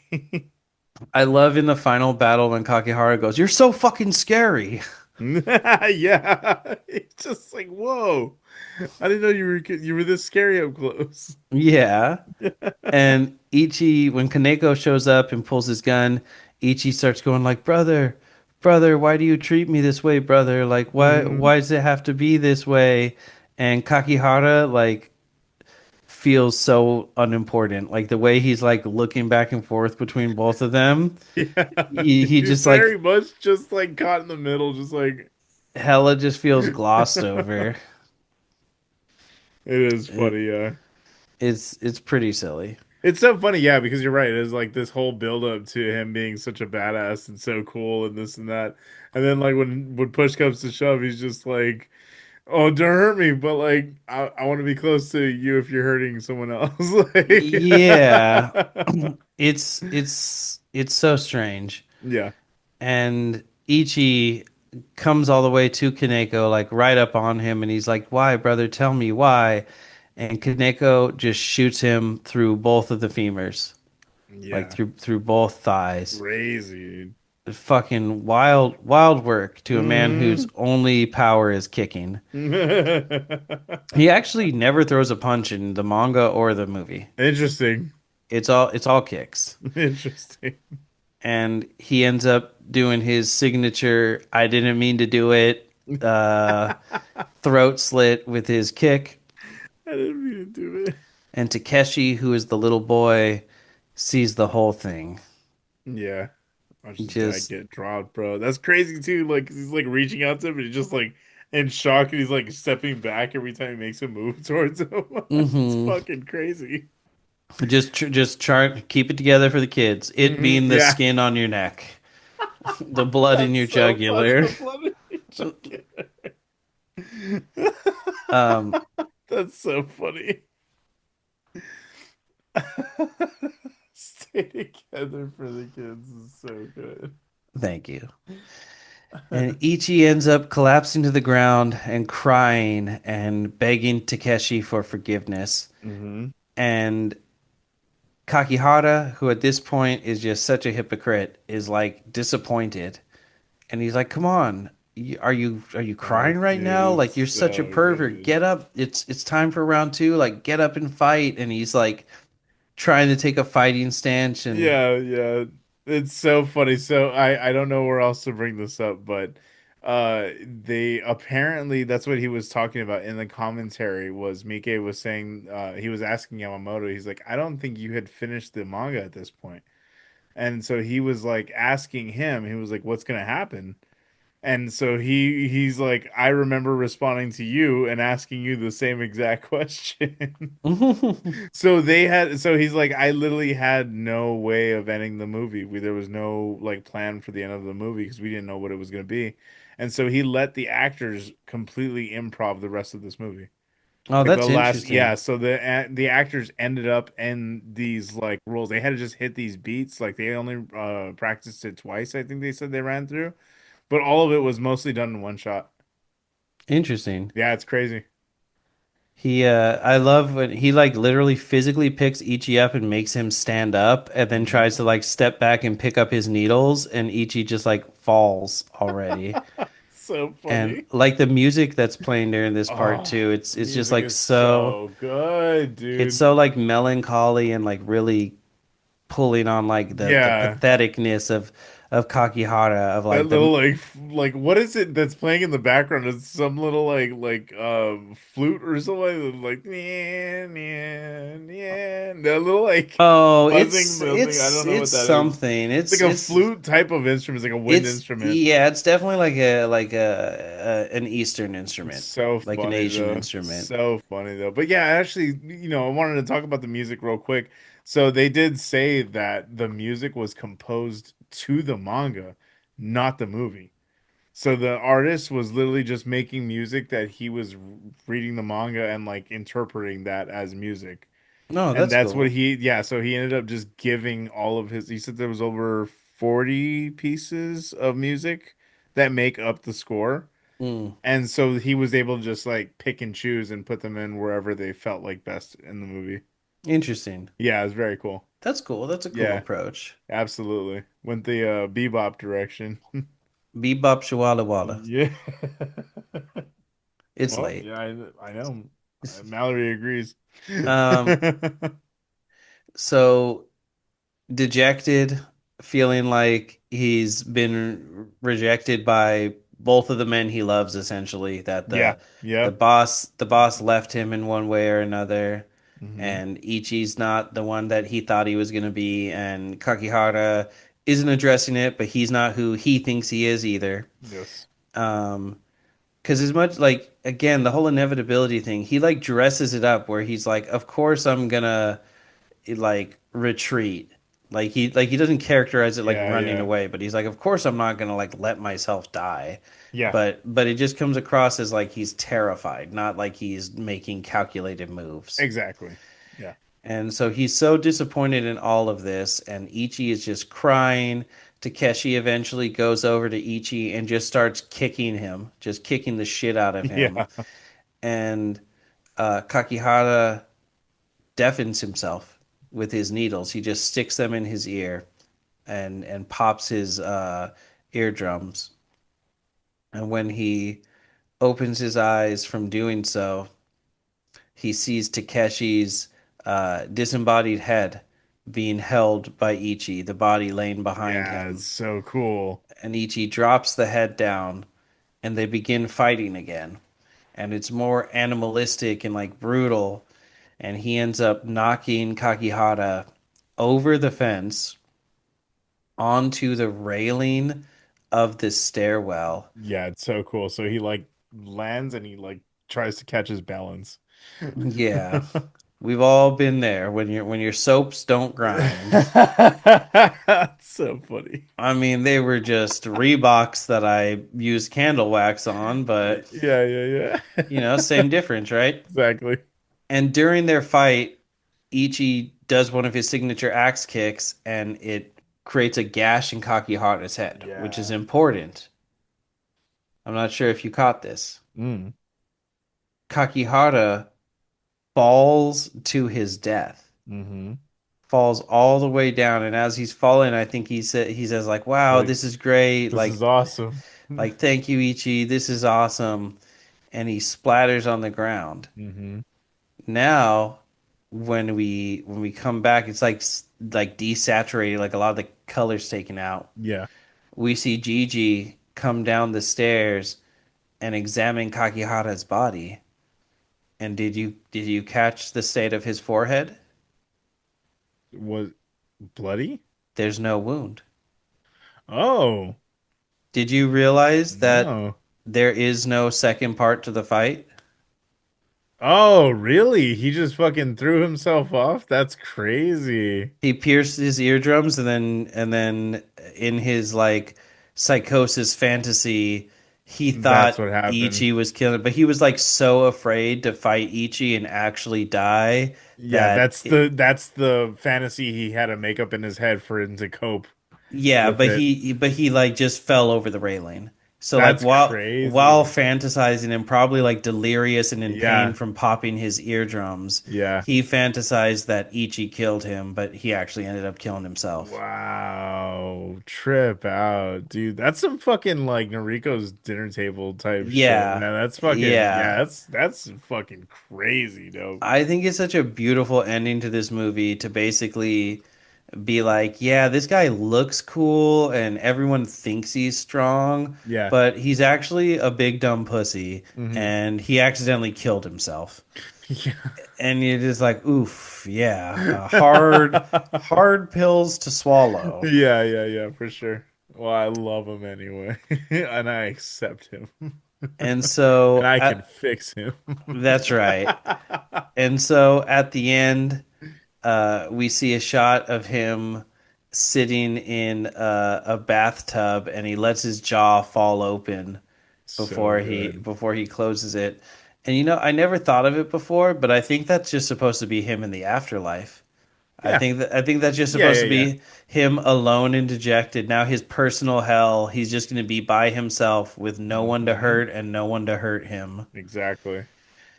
And then we're finally given this flash forward into the future, This is several crazy. years, This is crazy. where we see all these little school kids walking by, and the camera pans up slowly So fucking to slow. to reveal Gigi's body hanging there. Jesus, dude. And as he's hanging there, we then see a teenager who looks a lot like Takeshi, Hmm. Hmm. and the movie ends. Well, okay, yes, but there also is the significance that I didn't even realize until the crow, like the crow thing that like flies out. There's a crow that flies past the body and then flies past the character who looks like Takeshi. Hmm. In I guess what Miike said that it was that he wanted to show that Ichi only cared for the things that were harmed or that were the only the things that were like the runt of the litter, I guess. Mm. Which is there was some sort of I think there was a scene that was cut, but it was when he was like talking to the birds. Or there was like a bird interaction at one point and it was with a crow and he was like trying to call for a crow but he's calling for the one that's like wounded Mm. and so yeah that's only like showing that he has like a special place in his heart for the things that are hurt and so that's Interesting. kind of what that ending little like yeah little bit in there was thrown in for. I was But like it's that's interesting. but it's like twisted to where like he has a soft spot for Yes. Sailor for being abused, but then Hmm. he thinks like the way to show that affection is by Is abusing to her. abuse in return. Yeah, exactly. It's like, yeah, it's so, but it's again, it's this other layer of it that's very fucking interesting that just like, I, just got a little more context from the commentary, which was just very interesting. And then with the context of your like of you reading the manga as well, that just really filled out this whole world for me. Really, really filled out it like because it was a lot of questions, Yeah. even after 5 or 6 times watching this movie. Yeah, I'm glad I read it. It was actually a really good read. And 100%. so in the manga, the way it ends is they have their confrontation, and he kills both the twins. And Mm. as soon as he kills the twins, Kakihara just starts absolutely like running away from him in terror.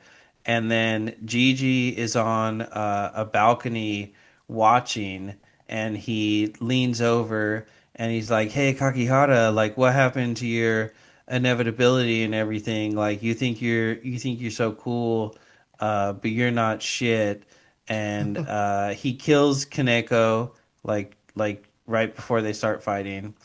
Um, and then as they're fighting, it's really interesting because I feel like what's going on with Ichi is like he's like a forever child. Like even Yeah. though Yeah, he's he's stunted at birth or at childhood for sure. yeah, he's like just stuck there.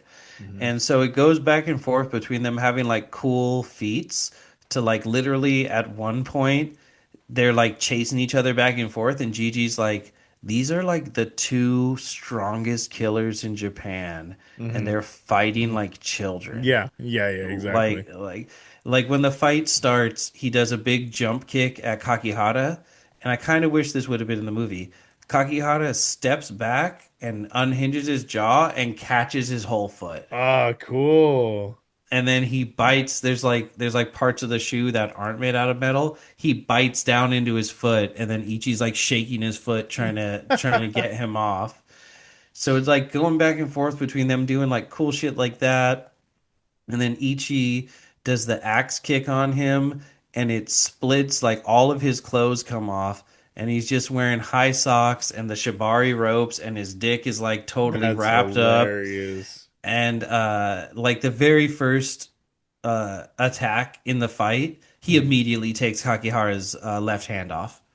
Oh, interesting. Wow, he kind of Immediately. fucks him up pretty thoroughly then. And then as they like continue to fight, he splits Kakihara's dick completely in half. Jesus. And Kakihara ends up punching him in the face with his stump and like grinding the bones into Ichi's face. Yeah. So they're just going back and forth doing like all this crazy, brutal shit. And Gigi tells him, listen carefully. Pain is just a danger signal to warn about a malfunction in the body. You felt pain, Kakihara. You were treating that pain as pleasure and enjoying it. But it's not possible anymore to enjoy. In contradiction with your brain, your body has naively sensed the danger due to Ichi, who's in front of you. So like Ichi broke him. He That's he crazy. hurt him so bad that he's actually feeling pain instead of pleasure. It's Oh, it's like it's like interesting. come back Interesting. around. And That so is very interesting context to put again because it really does fill out the full like yeah, you complete me thing going on between them. yeah, absolutely. That is what it is. It's the perfect Hmm. masochist and the perfect sadist. Yeah. But then it turns out there is no perfect masochist because as but like someone can derive pleasure from killing, but you Hmm. cannot derive pleasure from dying. And I Yeah, feel I feel exactly. like that's That's that's why a at the end he had to cope using the ultimate trip, you know what I mean? For it mhm, being like, whoa, this is awesome. exactly. And so eventually what basically happens is they're fighting back and forth, and then he chases Kakihara to like the edge of the building, and Kakihara jumps from this building to the next one, and he's holding onto the railing with all his fingers. And Ichi has like he did this big kick and like broke some of the concrete, so he's picking up little pieces of concrete and like pelting him with it. And when he runs out of concrete, he takes his shoe off with the blade, and he fucking throws it and yells "kick beam," and it cuts off his three fingers. So all he has left is his index and thumb holding, Yeah, and he's still holding on. And then I believe it's no, it's a pigeon. It's not a crow. A pigeon comes and roosts right above him and shits on his finger and makes him that's slip. funny as fuck. And he falls to his death. And basically, what ends up happening is in the movie, you're like, there must be some grudge that Gigi has. There must be something that like Hmm. Kakihara did. Like he inflicted so much pain to Yeah, so many people. There must be something he did that this guy is like getting revenge for. yeah. But in the manga, he explains we are outcasts to people who already exist within the gap of society. This little space where, like, yes, this is illegal, but no one's going to be able to to like Tell me actually shit. stop this. Yes, exactly. And so he said, we will create a gap between the gaps, and that's where we will exist. And Interesting. so they create this war so that they can profit from being brought in to do these hits. That makes sense. But then it turns out what it really is that Gigi wants to do like a real estate play and take over the apartment building. And so at the end, he turns the apartment building into like a legitimate apartment building that he's renting out to like citizens. So Ah, he's okay. making money from this thing they were using to illicitly make money. He's making legal money from That's now. interesting. Okay. And it turns out him and Karen were like having sex the whole time in the manga, and Kind of felt he like that in the movie too. yes, and he convinces her to call Ichi and tell him to meet with her, and like once you do this, I'll give you all this money and we'll like finish everything. And so Ichi goes to see her, but he sent her another envelope with her picture and tells him that it's Tachibana and like his prize is that he'll get to like do to her what he wants Oh, to. interesting. So then he kills her, and then we cut to I think it says 3 years later, and Ichi basically it was engineered for Ichi to like stay outside of town. And Hmm. after all of this happens, he decides to stay in Japan. And they explain that the reason he was so malleable is because of how strong his imagination was. Yeah, But exactly. but living in the city, and like how horrible this city is, made it so that he can't be used anymore. He can get lost in his imagination within a very short time interval. That was his incredibility. Um, Applying his imagination to the reality in order to murder, he really is a monster. Real events make up about 60%, and the remaining 40 is planted purposely with my imagination. Wow, that's crazy. That means his imagination is mixed with reality to create stories. That's right. That blend is the most important thing. How come he became useless in the end? He stayed in Shinjuku for a year. Imagination in the end is just a ball of desire. The essence of the imagination, desire, was too omnipresent in this city. Ichi's Interesting. imagination was devoured by Shinjuku's reality, and he became a common human being. And then we see that he actually was calling a phone sex line and Hmm. like admitting all these things. And the women at the phone sex line are like, I don't know, man. People are fucking weirdos. That's hilarious. And there's a scene of him like shooting up with a needle in a van, and it is like it does seem like he's like overdosing. Oh, And interesting. we see Ichi, who goes by the name Shiroishi, Hmm. and he's like hitting on a girl at a hostess bar, um, and he's waiting for her. She clearly doesn't want to actually go on a date with him, but he asks her out, and he's waiting for her. And then he sees Takeshi covered in blood with a knife come out of a building and run past him. Uh, and then he runs afoul of some yakuza, and they very likely kill him. Mm, And that's the end of the manga. that's fucking interesting. I think the movie wrapped it up better, but I think the Yeah. manga did a little bit of the exposition More better. fleshing shit out. Yeah, more context actually.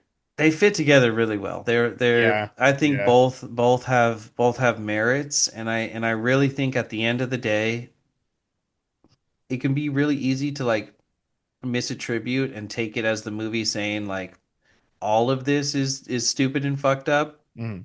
but it's basically like there's a thin line. When you know it, you know it, but ultimately so much of especially this male shit Yeah. is just performative. Oh yeah. And sometimes you just want to fuck your boss, so just be honest about Yeah, it. yeah, yeah, for sure, for sure. That's literally what it comes down to. All right, well, do you want to get into let's get into the ratings because it sounds like we gave everything we needed to up top. Yeah, we left it all on the dance We floor, you definitely did know. for this one. Yeah, I mean, 6 out of 6. I've yapped the whole time, so I mean, please just it's your turn. Go for as long as you No. want.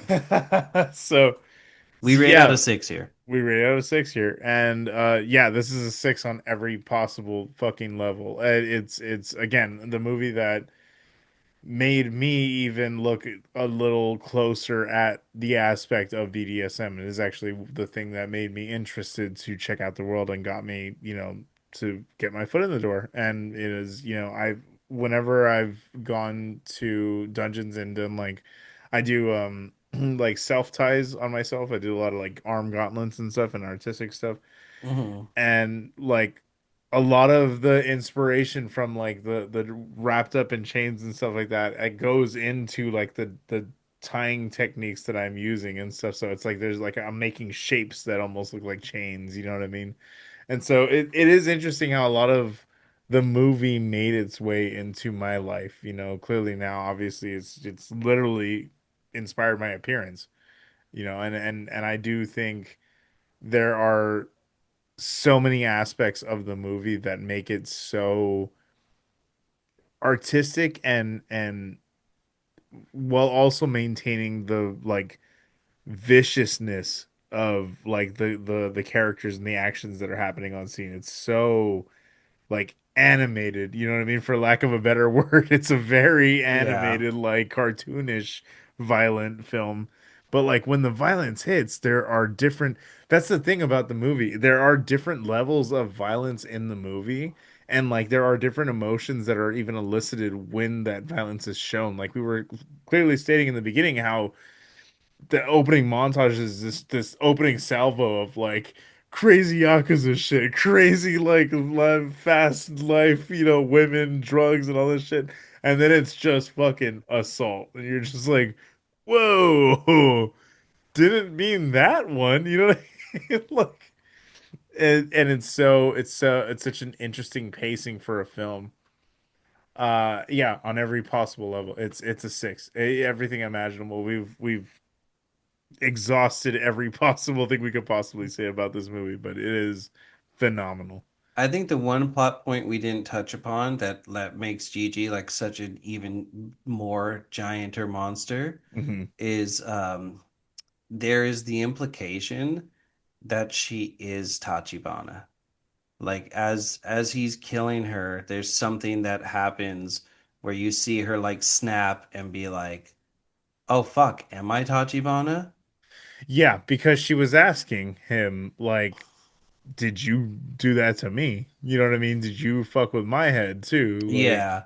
Well, but there's another like after that. Like it's like okay, maybe he hypnotized her and just made her do these hmm things. hmm But then later there's something that she says, I can't remember exactly what it is, but there's something that she says in one of her like final scenes hmm where I was like, "Oh, I think she actually was no, Tachibana." interesting. And I think like the rape is the one thing that actually did happen to him or to Hmm. her that he To her that witnessed. he, yeah. Yeah.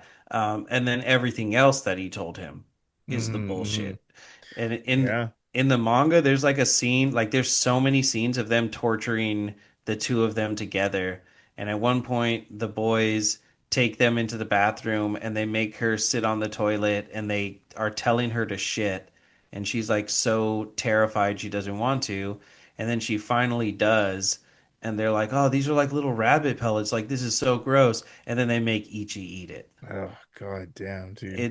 It's like, and that's like one of the calmer, Ugh. like tamer things that they do. Yeah, yeah, yeah. It's That's fucked up. it's wild, but there is this. idea, and then we see him literally in the manga. We see him go find Takeshi and be like, "Oh, hey, I was friends with your dad. I'll take care of you," and Mm. like taking him in. So it feels like there's like a heavy implication of like he actually has just been manipulating Ichi and Tachibana their whole lives to like make these. Ugh, there's a whole like chess game like play out. Yeah, like Yeah, and then it that's just be insane. it's so nihilistic in the movie because he just kills himself at the end. Yeah. Hmm. It's just like why? Why would he? Because none of this ever mattered. He just wanted to like Hmm. sow chaos, you know. He was the true Jonker. Yeah, absolutely. Uh, Well, maybe the Jonker was the friends we made along the way. exactly. I just feel like my biggest takeaway from watching it this time when I was Mm. 15 and I watched it, I Yeah. was like, all these guys are fucking cool. Like I don't really care that much about all this conspiracy shit. Yeah. But Yeah. at Yeah. the end, these two guys fight, and that's really sick. And then Hmm. watching it again now, I'm like, oh, actually, all of these fucking guys are idiots, Yep. and all of this is Dorks. fucking unnecessary.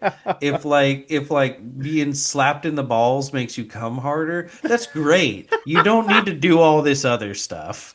Like it kind of seems like the statement is like keep it in the bedroom, and also like there's such a difference between like BDSM play and just beating the shit out of somebody. Oh yeah, Like, 100%. like, 100%. That's a, yeah, like that's the whole he's like, movie. just do it in a soundproof room. Just Yeah. like, just keep it to yourself. If you're into it, that's Exactly. great. But Yeah, like, yeah. does everyone need to know about it? Just do it over there. Which is hilarious to like put in those terms. Oh man, but yeah, Uh, we should probably end this one out. It's gonna be a get us out of 4 hour here. episode. All right. Well, you can find us on Facebook at the Devil's Work Podcast. You can find us on Instagram at the Devil's Work Pod. On We are on TikTok at the Devil's Work Podcast, and we have an email set up for you guys to give us your gripes about our episodes, give us what you thought you agreed with, any if you want to check in on our mental health during these trying times. You can email us at the devil's word podcast at gmail.com. If you'd like to offer us a nice egg. Exactly. And sometimes I do streaming, twitch.tv /sideshow. PSY spell it right. And I do drum stuff. We try and make things happen from time to time. Haven't made things happen in a long time, but I'm trying to fix that. So go follow that. And also, someone else over here might be doing some drum streams soon, I hope. Yeah, yeah, I need to. I definitely need I to. really hope. I've been chasing gremlins. Like you'll find this now that you have your drum set. Mhm. There's two demons that will now forever be following you. Adjusting it. One is the placement demon. You're Yeah. gonna be like, well, maybe if this was 1 millimeter to the right, I Yeah, would yeah. actually like have a smoother roll. Uh-huh. And the other one is going. God damn it. Like, what is not working right here? What the fuck is like, Hmm. what Hmm. signal is going off? Because I know I played that fill right. Uh, Constantly troubleshooting, yeah. and I feel like I'm in a good place with both right now. So, twitch.tv/skeptikmo, SKEPTIKMO. Hell yeah, dude. Well, I mean, Um, yeah, and then next week we are going to do I mean, this man, we are keeping the fucked up train rolling, my guy. We are doing The Skin I Live In, starring one Antonio Banderas. It is a wild ass time. Bro, this movie is fucking crazy. I was I'm looking watching it. forward to it. Oh, I dude, didn't know we've been Puss in watching. Boots would be in it. Yeah, exactly. So we were watching it for our 31 for 31. We're recording this during October. And one of the nights this was one of the picks that, was chosen for the night, and I was fucking screaming by the time it was over. Like it's an insane story. You're gonna have a lot of fun with that. Spanish movie. So we haven't done a lot of Spanish movies in a while. The last one I think we did was Coffee Table In Espanol. and Espanol. And yeah, and that's gonna be a lot of fun. But you guys can catch us doing that next time. For right now, man, I hope you guys enjoyed this one. This was a real fucking special one. Thank you for knocking this one out the park, buddy. I Thanks. appreciate you. We did it. Yeah, We we got it fucking did it, done. man. I spent 3.5 hours Sunday reading So so we that can we could spend do three and a that. half hours podcasting. Exactly. I'm gonna go get high. Oh yeah. All right, you guys. I hope you guys do the same. We'll see you guys Hey, soon. hey, whatever misfortune befalls you, I pray it ups your sensitivity. All right, you guys. That's what we're all after. Chasing that white dragon. That milky white dragon. All right, you guys. Take care. Bye.